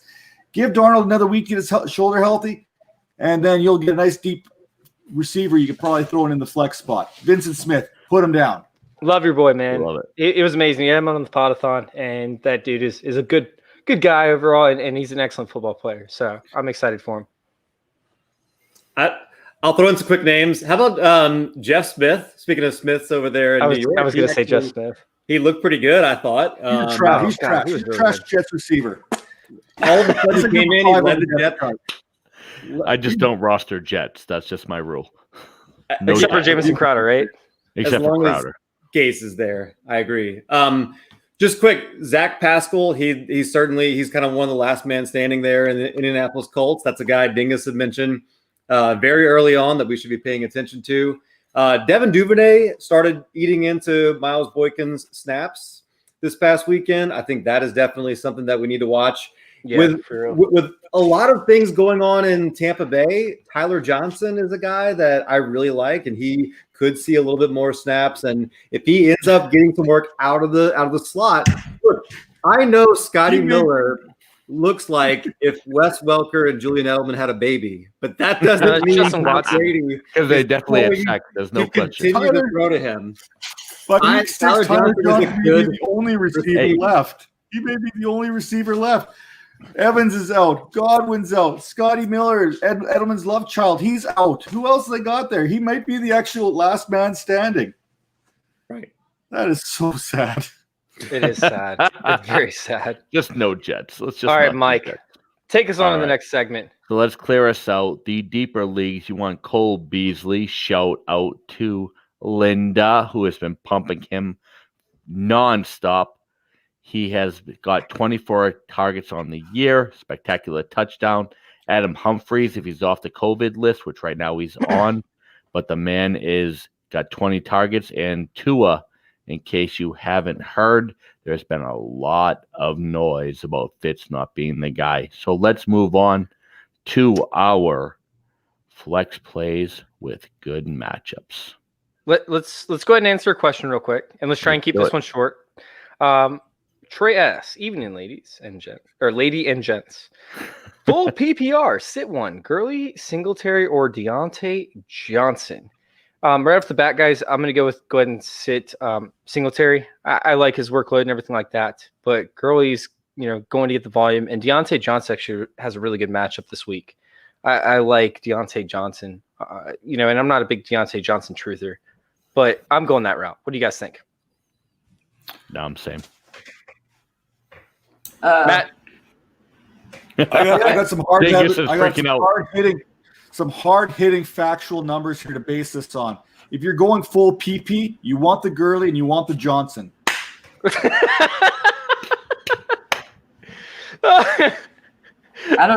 I'm not sure I'm So going dumb. full PP, but I'm also sitting Singletary. That's who I'm sitting this week. Gurley's going Oh, against man. Carolina. I'm saying Singletary too. All right. What you got, Troy? All I'm right, saying I'm Calvin. saying Singletary too. Nah, just make it unanimous. Yeah, you can't take Gurley. Good matchup. I agree. All right, let's go ahead and do one highlight real quick, and then we got a bunch of questions lined up. So let's do one highlight and let's answer questions, and try and keep our answers relatively short. We're going an hour and 10 minutes now, so we have not dipped below 10 viewers, just to give you guys a heads up. So that's pretty impressive. Well, let's get through these flex plays and let's get questions. First off, we have Jerick McKinnon against Miami, 21 touches to Wilson's 4, 91% snap share. He is absolutely the lead dog right now. You have David Johnson against Jacksonville. They've given up double-digit points to running backs every single week. And Justin Jefferson against Seattle, who has exploded for 100-plus yards in 2 straight games, and against Seattle, who's getting torched across the board. Unless you're the Dolphins. I'm all in on Justin Jefferson this week. That's a guy I had all over the place on Dynasty League, so I can't wait to plug him in and hopefully not You get my would. shit rocked this week. Justin Jefferson and John Hightower, those were my fucking rookies. I don't know. Oh, I love Hightower. I don't know what happened, but I ended up with them everywhere. So I'm glad to see Justin Jefferson finally getting some work. I did not bail on him in most of my redraft leagues. I knew it would get there. So I'm all on board this week. All right. I didn't expect you to actually go through all 3 guys, but we have Jarrett McKinnon, right? Justin Jefferson, and who was the other one? David Johnson. David Johnson. Which one do you guys like the most? I want to bring up a point with David Johnson real quick. Romeo Crennel, when he was the head coach, was of the Chiefs. They ran the ball the fifth most times and the sixth most times in the 2 years. So he likes to run the ball a lot. With the Browns, they still finish up in the top half of the league with a terrible, terrible Browns team in his final 2 years. I think they're going to run the ball a ton, but they don't really have any kind of obligation to David Johnson long term. Meanwhile, David Johnson up against Jacksonville seems like a really sexy matchup. Out of these three guys, which ones are you all really feeling? Okay, first off, if you guys hear any weird noises, it's the dog cleaning himself right now. So if you hear some kind of it's the dog, okay? I just want to get that out front. We know, right get-go. You guys all know that I have issues with that on the pod, so yeah. So I want to make sure so we're all clear. I'm going to clear the air right now. It's the dog. 2, love David Johnson. Love the match against the Jags. Fantastic. Love Jet McKinnon's story coming back and doing what he's doing. It's fantastic. But the play here is Jefferson. And I don't even think it's close right now. If Ryan Fitzpatrick could throw for 300-plus yards against Seattle last week, there's no doubt that Kirk Cousins and Justin Jefferson and Adam Thielen are going to hook up multiple times. Thielen and Jefferson are going to both be over 100 yards receiving. Jefferson's going to add a couple touchdown at least to that. Jefferson's a start, and I hate LSU. You guys got anything to add to this? Anybody? Troy? Yeah, I'll go. So I'll say that Justin Jefferson is my favorite, then David Johnson. Then after that, I would go Jerick McKinnon. All of them are great plays. Justin Jefferson, just like everybody said, I love the matchup. Seattle's just super soft. He's going to eat. I wouldn't be surprised if he gets over 100 yards. So I'm going to go with Justin Jefferson. All right, Calvin? Yeah, Jefferson's winning a lot of matchups like right now with one-on-one with cornerbacks. He's got 16 of his 20 targets. A lot of them contested catches, like just really impressive to watch. He's been great. The other two guys are great. I love Jerick McKinnon. There's a lot of mouths coming back to feed there in that 49ers offense, and I'm actually kind of excited about what their passing game could look like. And I think McKinnon will be part of that too. So I don't know that you can go wrong there, but Jefferson is just – he's the guy you want to keep in your lineup right now and not miss out. Yeah, like I said, I still like McKinnon. I still like David Johnson. I think that was 3 great picks, for guys that could play in your flex position. Great call, Mike, on that. I like all 3, and honestly, if I try and figure out which one, I'm probably going to end up coming up, pretty much even on all those guys. Now let's go ahead and answer a couple questions. We got one from Eric. Ryan Tannehill is being dropped. Is he going to keep up his production? Is he going to be a guy that we can go to? So Ryan Tannehill had historic efficiency, like historic beyond belief what he did. The whole year. Offense did. Oh, no doubt. And A.J. Brown's coming back. Don't get me wrong. Like that's going to help him. But if you were banking on last year's Tannehill this year, you're going to be disappointed no matter what happened to A.J. Brown. It was just the numbers didn't match up with the production. I mean, I want to say it was like 73% completion. Like the touchdown rate was literally through the roof. It wasn't just historic. It was like light years ahead of anybody else. So while I like Tannehill as a streamer type quarterback, you cannot expect last year's production this year. It was never going to happen regardless of A.J. Brown's health. I kind of tend to disagree just because of volume versus efficiency. I think you're going to get more volume. But let's go ahead and bounce it over to – let's start out with Calvin. I don't think he started one yet. Calvin, what do you think? So 100% right. I mean, you tend to look at his efficiency and say, like, that's going to come down to earth. Very beginning of this year, it did not appear that way. But right now, Khalif Raymond and Nick Westbrook are the only other 2 wide receivers besides A.J. Brown that he has to work with. So Jonnu Smith is basically the only – if A.J. Brown doesn't play, Jonnu Smith's the only guy that can catch passes. I don't know why you would even cover the rest of the team. So I just have a hard time believing he's going to find a way to be super productive. It's not like he has a running back that's going to add something out of the backfield the way when the Saints receivers went down, you could count on Alvin Kamara. Mostly Khalif Raymond does exactly what Chase is doing right now, all around the field. So Tannehill just can't trust that. That was a lot of work to try and get my seat all the way around. All right, let's bounce it over to Linda. What you got, Linda? I don't hate Tannehill. What? Are you heavy breathing at me for? No, it was me. Did you not just I see what I don't- did? I just made my seat wiggle around by doing this. He just did a lap. I mean, it's not his fault. It was a lap. It was a whole fucking lap. It's a lot of work. A little premature, don't you think, to be doing victory laps? This fucking week hadn't even started. Don't chase this premature. From time to time. From time to I time. heard that. I don't dislike Tannehill. It's been a rough start. I don't know that I'm necessarily itching to pick him up again in redraft leagues where you're starting one quarterback. There are, if like Jared Goff is available still in leagues, and I know last week was but other than that, I've liked Jared Goff so far this year. He's been great on my redraft dynasty and Scott Fishbowl league. You were able to get him late. So if he's still on the waiver, I'll take that over Tannehill. I'll take Justin Herbert probably is, again, another quarterback that the dude is not afraid to throw it. And I think that's key in like an upside quarterback that you're trying to stream even just play the rest of the year. He is going to throw the ball. So that's a quarterback I'm all over. Teddy Bridgewater up against Atlanta is another one too. All right, Troy, what's up? I would say for Tannehill, it's going to be based off matchup, because for me, I think that it's most of the time it's going to be the Derrick Henry show. Just like Mike was saying, how he's very efficient, but there could easily be a game where Derrick Henry gets 2 to 3 touchdowns and Tannehill doesn't get any passing touchdowns, and maybe just like 180 yards throwing. So he can easily have one of those games. So that's what kind of worries me about Tannehill. But he's just a streamer. Like if there's a good matchup and you want to play him, sure. Or if there's a matchup where you think that he's gonna have to throw it, cool. But at the end of the day, they're a run first team.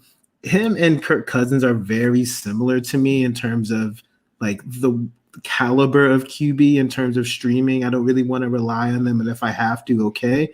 But I'm not super excited. Like they're kind of like Linda was saying, there are other QBs that I feel like have a little bit more upside or reliability. So he's okay. If they're a good matchup, cool. But otherwise, I'm not that excited about Tannehill.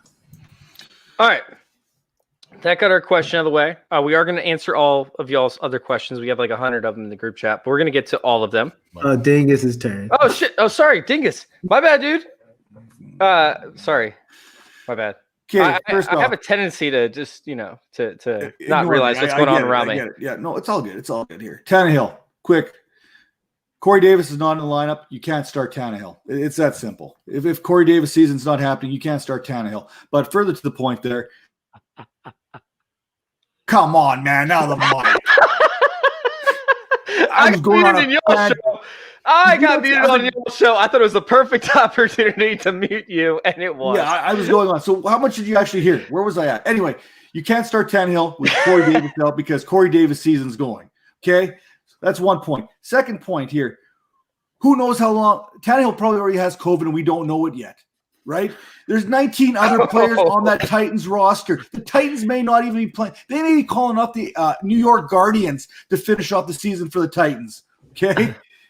I'm kind of staying away from all Titans players because I don't know how many of them have COVID. There was like 20 of them at last check between coaches, or personnel and players. You don't know how far this is in and how far this is going to affect. Khalif Raymond may have it. Adam Humphries may have it. You know what I mean? Like Tannehill may have it. Derrick Henry may have it. Jono Smith won't have it because it's Jono Smith, right? We know he's not going to catch it. But here's the thing. I'm not touching Tannehill anymore. I'm not touching Titans. I'm not getting within 6 feet. I'm not getting within 6 feet. I love that take. Absolutely love that shit. All right, Daddy's. Oh no, we just hit 9 followers or 9 viewers. Damn it! All right, Let's Daddy. get it back up. Oh, we're back up to 10. We're up to 11. All right, perfect. All right, so first off, I hate being not the sexiest guy on this podcast, but Dingus absolutely took that crown, so that sucks. But anyway, we're gonna go to outside of the top 20 for running backs and Wide receivers outside the top 15 for quarterbacks and tight ends. Who are your smash plays for this week?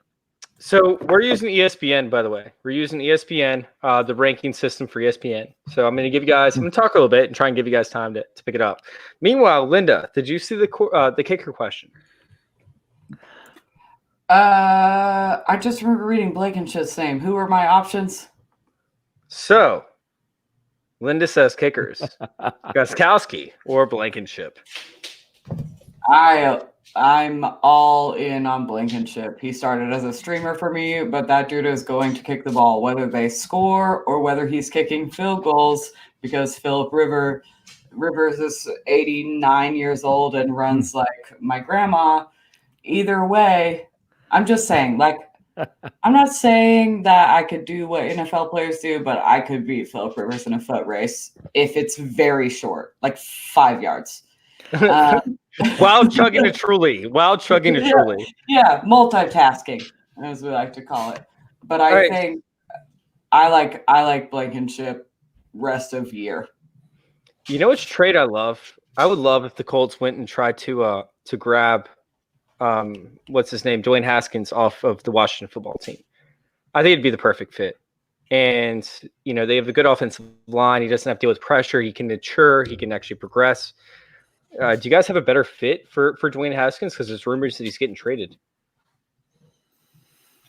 Let's start with Troy. I would say, the Colts are almost an ideal landing spot for almost any QB with that O-line. So it's hard to find it. It's hard to find a better situation. The only other realistic thing, Tampa Bay, they eventually need a successor to Tom Brady. So I don't know. I'm trying to think of any other viable situation for him. There are not that many open jobs where I can see him starting. So that's the first one that came to mind. I like that one. What you want, man? I think Matt went to go speak. What's up, Matt? I wasn't going to speak, but I'll speak anyway. If you want the perfect landing spot for Dwayne Haskins, you're looking at White Castle or Five Guys in the Fries or, something along that, because, well, I don't think I need to elaborate too much on that. So I'll let it go on. Anybody got a better landing spot? Yeah. Right here. Yeah. Give me the Pittsburgh Steelers. That is the ideal landing spot for Dwayne Haskins. I am not putting Haskins over Eason in Indianapolis, possibly not even over Brissett. So I don't like that spot. But you give me Pittsburgh, who has shown dog shit when Roethlisberger went out. Give me 2 years under Big Ben and watch that man put up borderline QB1 numbers. Calvin? I think the fit is Dingus is not going to like this, but I think it's Jacksonville, and I think it's because you've got the connection with Jay Gruden, who drafted him there in Washington, and he didn't want him. So he didn't want him. He was completely against that pick. It was actually Dan Snyder. Yeah, it was Dan Snyder that forced that pick on him. Bruce Allen was part of the Dan Snyder train, but Jay Gruden wanted nothing to do with him. But you're downplaying the fact that he needs some swag, and Gardner Minshew has some to share, and that he's going to pass that on to Haskins and be better for that. I'm sure Gardner Minshew would let him carry his jockstrap if he wants that swag. I'm sure that'd be okay. I agree with that 100%. Oh my God. Here, Linda, I want to ask Linda, what do you think of Haskins potentially in Denver? Is Drew Lock your answer? Is he the absolute answer? It got spicy. Drew Lock is my fucking dude. Like, Drew Lock has a the horse moxie and confidence. Linda, use his correct name, please. Drew Lock has Use his correct name, please. Drew Lock has a horse cock. Horsecock Lock does what now? I love Drew Lock, and I think he's gonna do just fine. I know this injury coupled with last year's injury, everybody's gonna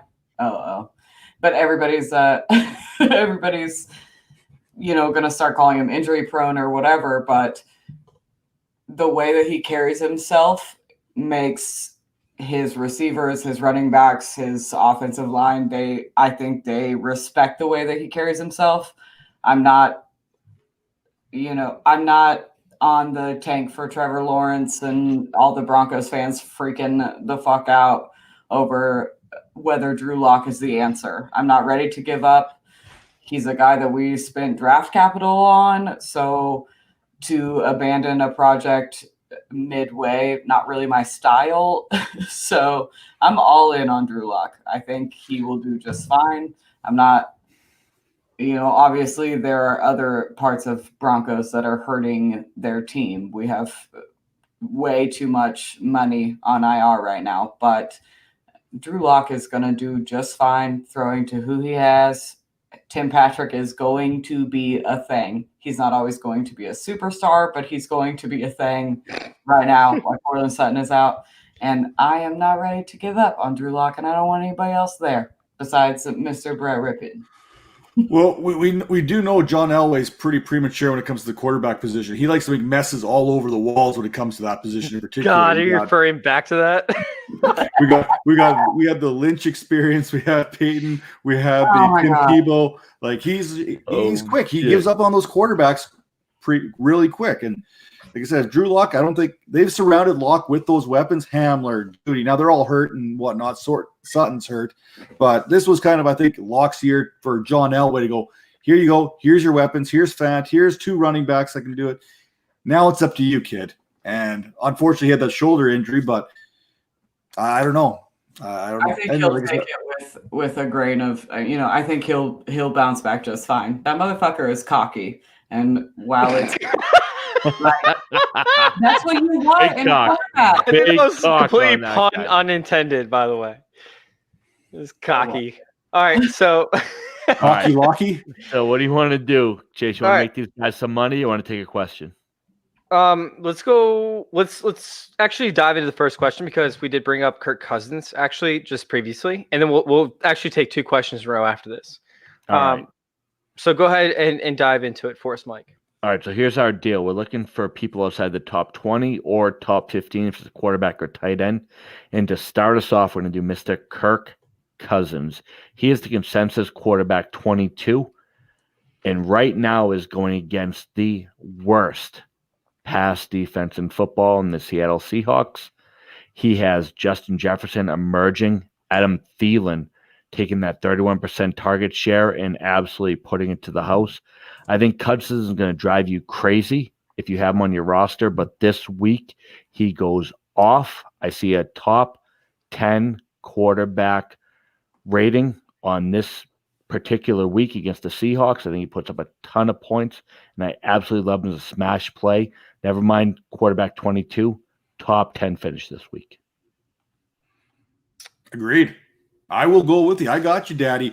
I got you on this one. Kirk Cousins has been one of the top 8 consistent quarterbacks through the first 4 weeks this season, and he's got an absolute smash start.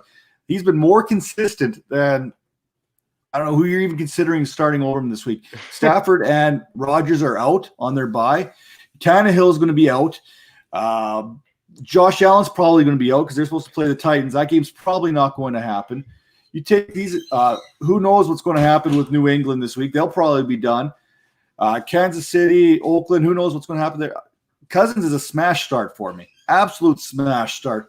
Like I said earlier, Thielen's going to be over 100. Jefferson's going to be over 100. Throw a couple touchdowns in there. Dalvin Cook's going to rush for 100. Start all your Vikings and be comfortable, except Irv Smith Jr., and be comfortable doing so. I like it.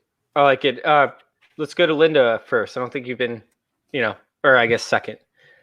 I don't think you've been second in a minute. What's up, Linda? Do you have a quarterback who's outside the top 15 who you think will finish as a top 12 option?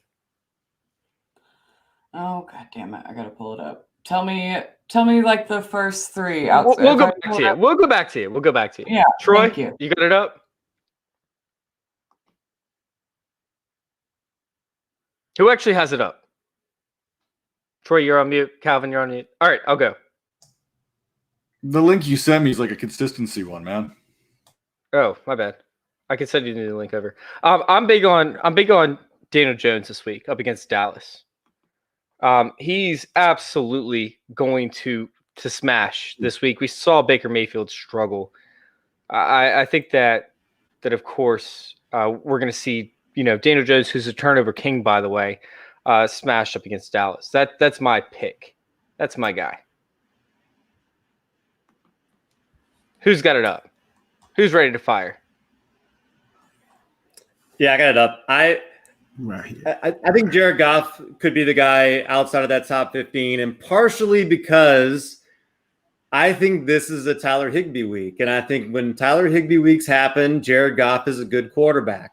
Washington football team is not good against the tight end. And when the Rams play against teams who are not good against the tight end, they don't mind featuring Higbee, and that typically goes fairly well for Jared Goff. So I think this could easily be a Jared Goff week. My only concern is maybe they get a little bit too conservative, which is, by the way, the reason why there's no way I'm touching Kirk Cousins this week. I don't think there's any chance that he ends up in the top 15. Seattle is not a bad team against the pass. Seattle they've played Matt Ryan, they played Cam Newton, and they played Dak Prescott, all three who had tremendous games. Then they finally played the Miami Dolphins, and they shut Ryan Fitzpatrick down. Fitzpatrick threw for over 300 yards, but listen, 45 pass attempts is not happening for Kirk Cousins. He's not throwing the ball that much. There's no chance. He has not thrown more than 27 passes in a single game this year, and that's exactly the way that Minnesota wants it. I don't think the ceiling's high enough for him, so I'm not interested in playing him. Yeah. I mean, Chase, you invited him, so I mean, I'm not going to insult you and everything, Calvin, but come on now. Fitzpatrick is 300. Jamal Adams is going to be out again this week. Kirk Cousins is a smash. And it's okay to be wrong, Calvin. It's okay. Do we have a breakdown on here? I'll tell you what. I know you don't have facial hair. I know you don't have facial hair, so I'm going to go ahead and just go bold and tell you if Kirk Cousins has not finished in the top 12, I will look like Troy next week and just go flat mustache. You don't have to do a damn thing. That's how strong I feel about Mr. Cousins. I'm just going to go mustache if I have to. And Calvin has to grow a mustache if he doesn't. Yeah, Calvin, just hold your nose and push out hard and get some facial hair. But I'm going to go straight mustache. Cousins is top 12, guaranteed. Oh, I love it. Absolutely love it. Wait, I thought you said top 10. Didn't you say top 10? No, I said starter, 12. But yeah, no, Troy, I'll go top 10 with you. You want to go top 10? We'll go top 10. Sure. Yeah. Fuck it. Let's do it. All right. So I'm actually on the Calvin. I'm actually with Calvin on this one. I don't think he's top. I'm a Calvin. I don't think that Kirk Cousins is going to finish in the top 10. But you know what? I feel like it could be the Dalvin Cook show. And I feel like I like his weapons better than I like Kirk Cousins, just like every week. Adam Thielen's going to eat. Justin Jefferson's going to eat. But that doesn't mean that Kirk Cousins automatically is going to be a QB1. I like his weapon. That don't mean I got to like him. But that's besides the point. My guy, I'm going to go with Drew Brees, man. I know Dingus was hating on him, saying how he sucks now. Look, Drew Brees, he looked good last week. I mean, the first couple games, without Michael Thomas, the few games with him, he didn't look great. But I think that, he's looking better. I feel like as he builds more rapport with Sanders and Alvin Kamara, he's going to do his thing. So as long as he's passing to him, Kamara's going to do all the work anyway. But I like Drew Brees against the Chargers this week. I mean, the Chargers defense, they're not to be played with, but there's only so many options outside the top 15 that I think that can finish inside the top 15. So I'm going to go with Drew Brees. How strong you feel, Troy? Because I want you to look like a baby. I'm not betting. No, I want you to look like a baby. Nope. I ain't betting nothing else. No, I'm done. That's fair. That's I need like at least a week or two break. I ain't gonna be betting. You could do the monkey tail facial hair situation. I was thinking the Hitler, but you can do whatever you want. I'm not doing that. Mustache here, and then brown goatee beard. No, he's gotta grow back out. Growing. I'm growing my beard as quickly as I can, man. All right, Lady, do you have a different quarterback?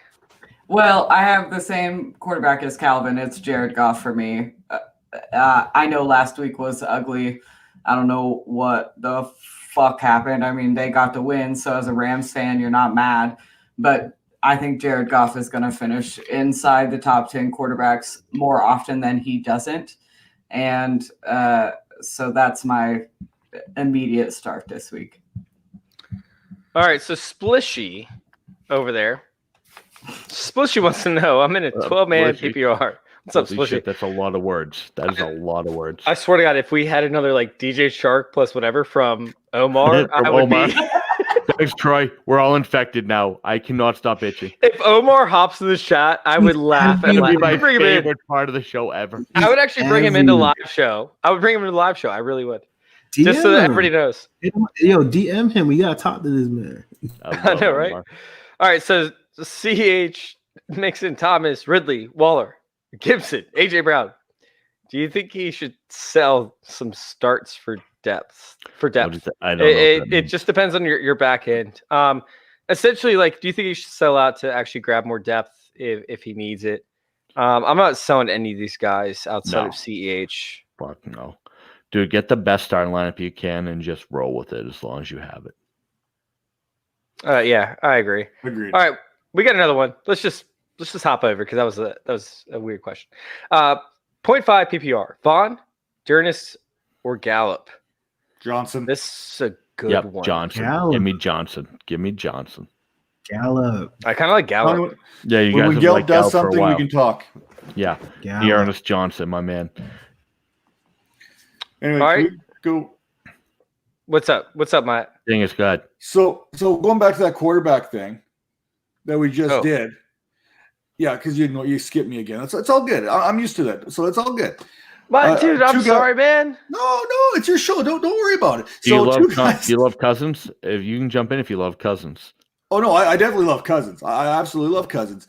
But a couple guys to keep an eye on here again are Justin Herbert and Ben Roethlisberger this week against the Eagles. Are you kidding me? Who's going to cover anyone on the Eagles? Give me Yeah, Ben Ben Roethlisberger. Roethlisberger's- If I can't have Kirk Cousins, give me Ben Roethlisberger this week. Love it. Now we can keep going. Well, so Ben Roethlisberger was rated inside of the top 15, so that's the reason why we didn't bring him up. But yeah, he's an absolute smash play. I love Ben Roethlisberger this week. All right, so top 15. He's played 3 games. he's number 10 overall. I sent the link to you on Twitter for the ESPN consensus rankings. So you want to go running back? You want to do a question? Let's go ahead and let's do running back.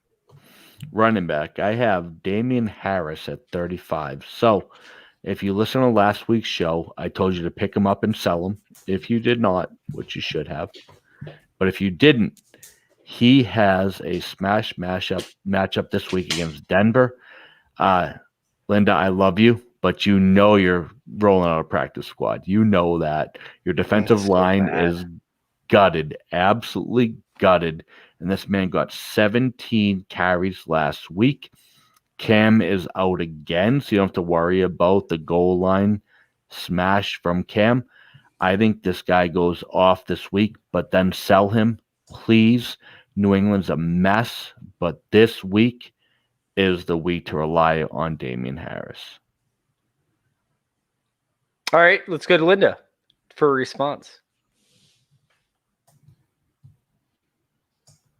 Linda, you there? I was muted, so I stopped talking. So You got- we're going to under 15, right? for Right. running backs, it's over 20. For running backs, it's past 20 to finish as a top 12 option. Okay. Then we're going.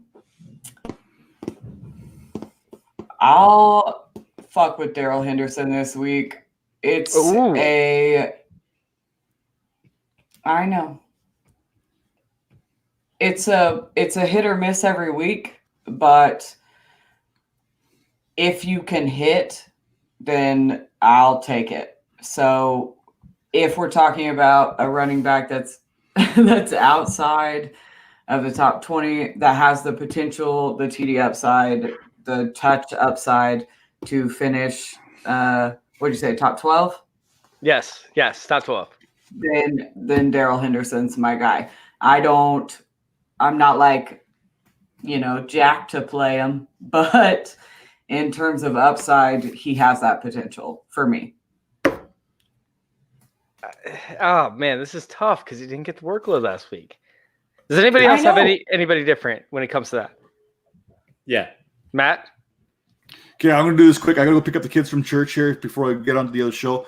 I'm going to do this one for Linda because I love me some Philip Lindsay, and he looks like if he comes back this week and he's playing New England with Brian Hoyer at behind center, I think the Broncos are going to smash play, run a little Melvin Gordon, give Philip Lindsay a little bit of a run. I think Philip Lindsay is a sneaky play for top 12 running back this week. I was going to say that, but I didn't want to come across as a homer because then people won't listen to me anymore. So thank you for saying that. Sign Raiders fan. Oh, Anyway, guys, catch you later. I'll let Calvin finish off for me. Thanks for coming on. Thanks for coming on, Matt. Love you. All right, Later, let's buddy. go to Troy. Troy had his hand raised bigger than Calvin, so I'm going with Troy next.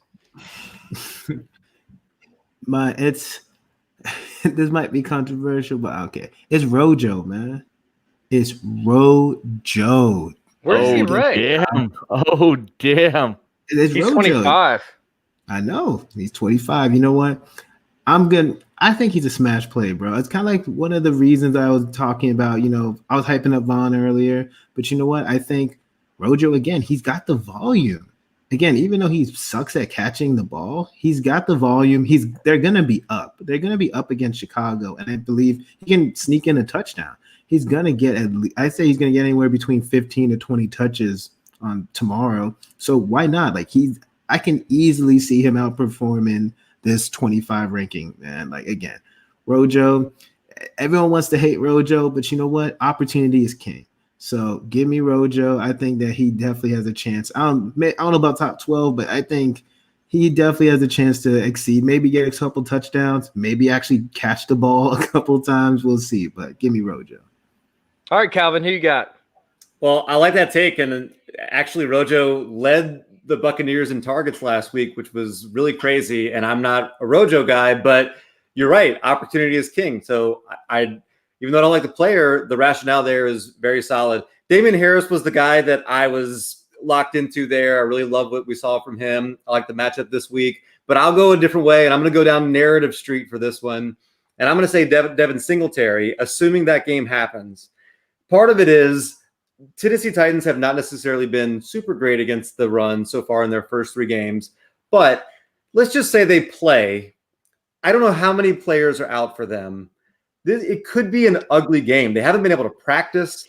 There's a lot of things that could go wrong for that Tennessee Titans team if they are able to play, and the Bills could really put it on them. They could be running the clock out early in that game, and he could get a lot of touches. So if I'm going to take a trip down narrative street with Devin Singletary, since you guys took 2 good options, I'll go with him. God, man. How did nobody say Jarrett McKinnon? Jarrett McKinnon's up against Miami this week. He's a lock for me. We already talked about him. So Wait, what? I know we talked about him earlier, but he's a lock this week, right? That's the smash play. He's great. I'm trying to do someone that wasn't obvious. I'll say that. Okay. I got you. All right, let's hop on to the next guy. Let's head over to wide receiver then. What do we think? Wide receiver, yep. At wide receiver 28, for whatever reason, is my man, Jamison Crowder. He's played 2 games, 100 yards each. Oh, God. All Sam of a sudden loves him. He has all of a sudden have an elite quarterback throwing to him this week. PPR monster, guaranteed smash. Jamison Crowder. He said the elite quarterback throwing to him. Guarantee this week to go top 12 smash PPR play. Flacco's going to find him early. He's going to find him often. They are going to be money in the bank. Give me Jamison Crowder all fucking day. God. Let's go to Troy on this one. Or let's go to Linda on this one. Let's go to Calvin, actually. Let's go to Calvin on this one. There's so many good wide receivers. I mean, honestly, just looking past the top 20, there's a lot of just incredible options. If I had to pick a favorite, I just got to go with my guy that I've been in on for a long time now. That's Deontay Johnson. He's got a great matchup. I don't know who's going to cover him there in Philly. So I I really like what the break gave him an opportunity to come all the way back from his concussion, didn't have to rush him back. He was getting double-digit targets in every game before he went down. I love the opportunity. I love what he's going to be able to do. I think he's an easy wide receiver 1. I don't know why he's past 20. I love that take. I'm not a big Deontay Johnson person, but early in the episode I covered that. I love that take. All right, let's go over to Troy. I'm going to be bold with this one. I don't know if it comes to fruition, but I'm going to get somebody at least going to, I think, exceed expectations. I'm going to go with my guy, Hollywood Brown. Did that burn you enough, Troy? Nah, look. Hollywood Brown, man, he's had so many almost touchdowns this season. I've watched so many times. I think he got a touchdown call back last week. Lamar has missed him on a bunch of deep throws. I'm like, he doesn't have a touchdown this season. It's crazy. I'm like, Hollywood Brown.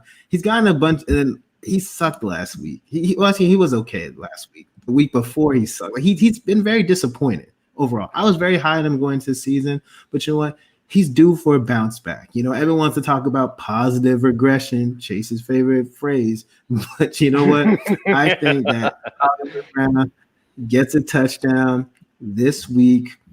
It's a good matchup. Again, I need to get going. Hopefully, Lamar, he popped up on the injury report. I don't think the whole knee issue is going to be it. I'm not too worried about it. So obviously, if Lamar's injured, whatever, forget everything I'm saying right now. But as long as everyone is healthy and everyone's good, keep your eye on Hollywood Brown. I'm expecting to bounce back this week, hopefully. I'll take that. Linda, you're up.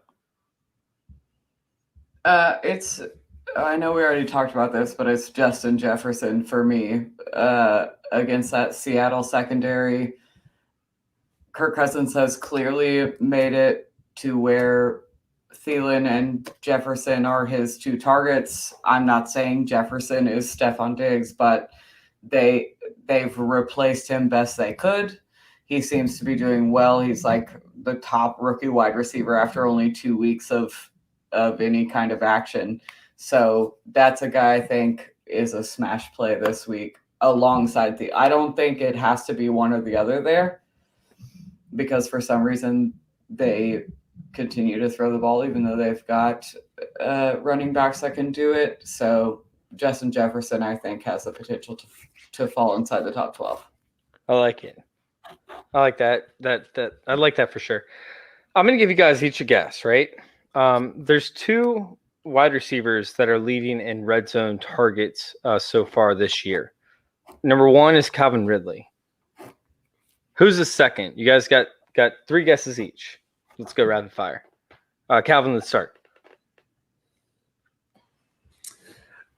I'm guessing it in context is somebody past the top 20 here. So I'm going to say Darius Slayton. Nope. I'll give you another guess here in a second. We'll go round table. What's up? Repeat the question. Who again. outside of repeat the question? There's 2 guys that are leading the league in red zone targets. Calvin Ridley's one of them when it comes to wide receivers and tight ends. I'm not sure about running backs because I didn't look it up. Who is this second overall guy that's tied? Troy. Oh my God. Wide receivers. I say give me Robbie Anderson. Nope. Linda. It's Cole Beasley. We don't have to talk about it. It's not Cole Beasley. Get the fuck out of here. Mike. It's his teammate. It's John Brown. Nope. Anybody else got another guess? Yeah. I'll guess again. Gage. Okay. Outside. Give me. I'm looking. Are you looking it up? Right no, I'm not looking it up. I'm looking at the list of. Calvin, you got another one real quick? Cooper No. Cup. Oh, damn it. I'm going to just name a random guy who's getting a lot of targets. Greg Ward. Nope. Linda? Mike Gesicki. Nope. Fuck Mike Gesicki. Mike, you got anybody? No. AJ Green. I just hate All right, Mike Gesicki. we're gonna end this right now. It's actually N'Keal Harry. He has That was my 8 red next zone guess. targets. I never would have. And he caught one. Never would have guessed that. He's not very good at it, but he is getting it. And He caught one. they got a great matchup this week. I'm going to kill Harry to finish as a top 12 I option. hate it. I hate it. I know you do. He's I 48th hate it. ranked. He's 48th You know this. You know ranked. how much I hate him, though. You do this to hurt me. I know, I do. You want to bring up Mike Gesicki just to fucking screw with me? I Just was keep thinking about pushing bringing up it. Mike Gesicki for the tight end position, but I'm not going to do it. Go for it, because the Preston Williams fans have already unfollowed me. Let's just do Gesicki too while we're at it. All right, we do have a question. Yeah, what do we got? What do we got? Trade away Mark Andrews, Miles Sanders, Will Fuller, Devontae Parker. Holy shit! No. Can we move on? Yeah, are we all against this? Holy shit! Yeah. Holy The fuck no. Holy fuck! Oh, Well, let me. that other side is really empty. Yeah. Trav, I was thinking Travis Travis Kelce? Kelce, Adam Thielen, and who? I Yeah, was we're missing hoping to see something. Josh Jacobs or some shit. Well, Thielen's actually what? Like wide receiver, top 10 this year so far. Yeah, but you no, don't do you don't do that. that. No. All right, Can guys, I let's go tell ahead you- and. Oh. Oh, yeah, go ahead. In terms of trade, I got a text message today from a buddy that I'm in a home league with, and he says, "What will the cost be to get Kenny Galladay and Dalvin Cook from you?" Well, I would want nudes. Yeah, The I was wide like, "Your receiver first one and one, the- fucking child." I don't. In a redraft league, you got me fucked up for Kenny Galladay. Is he and polite? Like, is he Dalvin Cook. pretty? What can we get out of this? Does he have an OnlyFans? Probably not. He's not as cool as Chase. So I have an OnlyFans for Fantasy Intervention. Can you drop the link? and Drop that link, Chase. I should. I really Yeah, you should. But totally I haven't should. put too much content on there. So I need to improve the content. I need to improve that. I just don't have the time, guys. I just don't have the time. All right, let's go ahead. I think this is going to close out the episode, right? Yeah, let's go tight end. And every week we have that one guy who you just can't fucking wait to say his name. Tight end this week is Eric Ebron. So let's just forget about Drew Sample. I mean, we heard the love story from Chase. They were seeing each other eye to eye. I think they had spaghetti, Lady in the Tramp style. It was Drew Lady in Sample put Tramp up, style. yeah, Drew Sample put up dick. But anyway, other than He Drew put up Sample, dick after a he spaghetti did. dinner. That's Yeah. pretty impressive. it was embarrassing. But other than Drew Sample, who did nothing, Philly is giving up 5 touchdowns to the tight end position. You just saw George Kittle go for 185 and a That's touch against them. crazy. You saw Tyler Higbee put up 3 touchdowns. You saw Logan fucking Thomas put up a touchdown. Eric Ebron is absolutely smash at tight end 18 is beyond embarrassing. It's like they didn't even look at the stats. This guy is every fucking lineup I have. He's going in there. Guaranteed play. Tight end 18 is a joke. Top 10 tight end this week. My Guaranteed. question is Eric Ebron, does he have the sticky glue on his hands this week? Because he drops a lot of freaking passes. He can drop 3 of them and still catch the 4th touchdown. I don't give a fuck. This is a wasteland position. This is an absolute wasteland. And Eric Ebron, smash play, top 10. I will legitimately bet my entire spot on this podcast on Eric Ebron. We're going top 10 this week. You can fill me in with Mike Hicks or whoever else for pregame if you want to, because I am guaranteeing this spot right now. All right, Linda, let's go. Are we outside of what's our parameter? 15, for tight end? 15. So for quarterbacks and tight ends, Jeez. we do 15 because most people are in one quarterbacks, one tight ends, single tight end. I guess outside of 15, I seem to be drawn to Malali Cox, who is a giant, and I think don't you start. Oh, I took his player. I like him. It's concerning because Philip Rivers likes his tight ends. He's going to throw it to all 3 of them. But I think Mo Alley Cox has the best chance of scoring a touchdown and getting himself inside that top 10. All right, Troy, you look like you're ready to answer. You're eager. Yeah, Linda stole mine, but you know what? Honestly, everything outside of the top 15 tight ends is pretty gross. I can't lie. But I'll go with Logan Thomas. Even I'm curious about the switch to Kyle Allen. I'm hoping that he's going to, rely on Logan Thomas. I mean, the past couple of weeks with Dwayne Haskins, he was heavily targeted. It didn't result in a lot of fantasy production, but he was very involved in the offense. He's clearly the tight end one on the team. So I'm hoping that with Kyle Allen, he was very inaccurate last year. He's not good, but I feel like it's pretty much a lateral move. In my opinion, it's very lateral between Haskins and Kyle Allen. Both of them are not very good quarterbacks, but I don't think any of them is significantly better than the other. So I'm hoping that, if you need a dart throw tight end, Logan Thomas, he's very involved in the offense, very athletic. I'm going to go with him. Real quick, we need to take a break and just tell this guy that, no, don't do it. You're losing too much value. It doesn't matter, from this trade right here. Like, it doesn't matter. No. You're losing too much value. No, it doesn't matter if please there's multiple don't. I teams. don't care. Yeah, doesn't matter what the format is. It doesn't matter if it's your mom and she raised you. Don't fucking do that. All right, so As a mom, I disagree. Linda, you can rip off your daughter all you want when she gets older, but no, you don't fucking give that up to your mom, your grandma. Don't do that shit. I think your daughter probably has better DFS plays than you. Yeah, my daughter beat me twice, Thursday night and also Monday night Chiefs-Patriots game at DFS. So I love it. All right, Calvin, you're up, buddy. Well, you might want to close your ears, Mike, because I'm going with Drew Sample coming up big this week as my tight end after the top 15. Look, Baltimore has not been very good against the tight end. They've given up 6 catches to all at least fairly good tight ends that they faced this season. I don't know how great that he's ultimately going to be. Like Troy said, I don't really love any of the tight ends after the top 15. They're kind of garbage. But if I've got to throw my hat in on one, I think it's a guy that's got Joe Burrow throwing to him in an offense that's going to want to be on the field and they're going to want to throw the ball a lot. So I'll throw my hat in on Drew Sample. I like it. I mean, whatever he's going to do with that one target will be money. Absolute money. Yeah, guys. All right, so we're going to go ahead and close out this episode. I want to make sure you guys get your plugs in, right? So let's go ahead and let everybody know where to find you. We'll start with Linda, ladies first.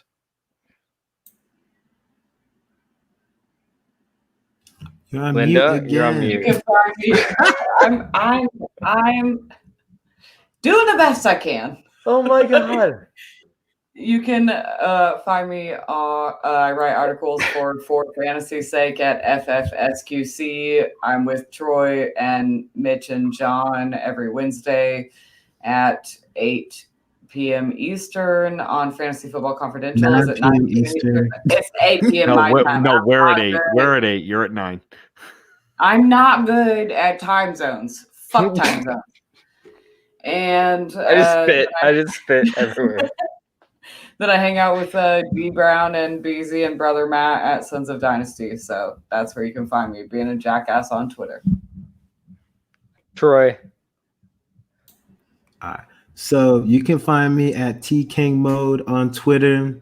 I tweet a lot, so you should be able to find me. I'm a writer for Dynasty Happy Hour, one of Chase's teammates there, so you can find my work there.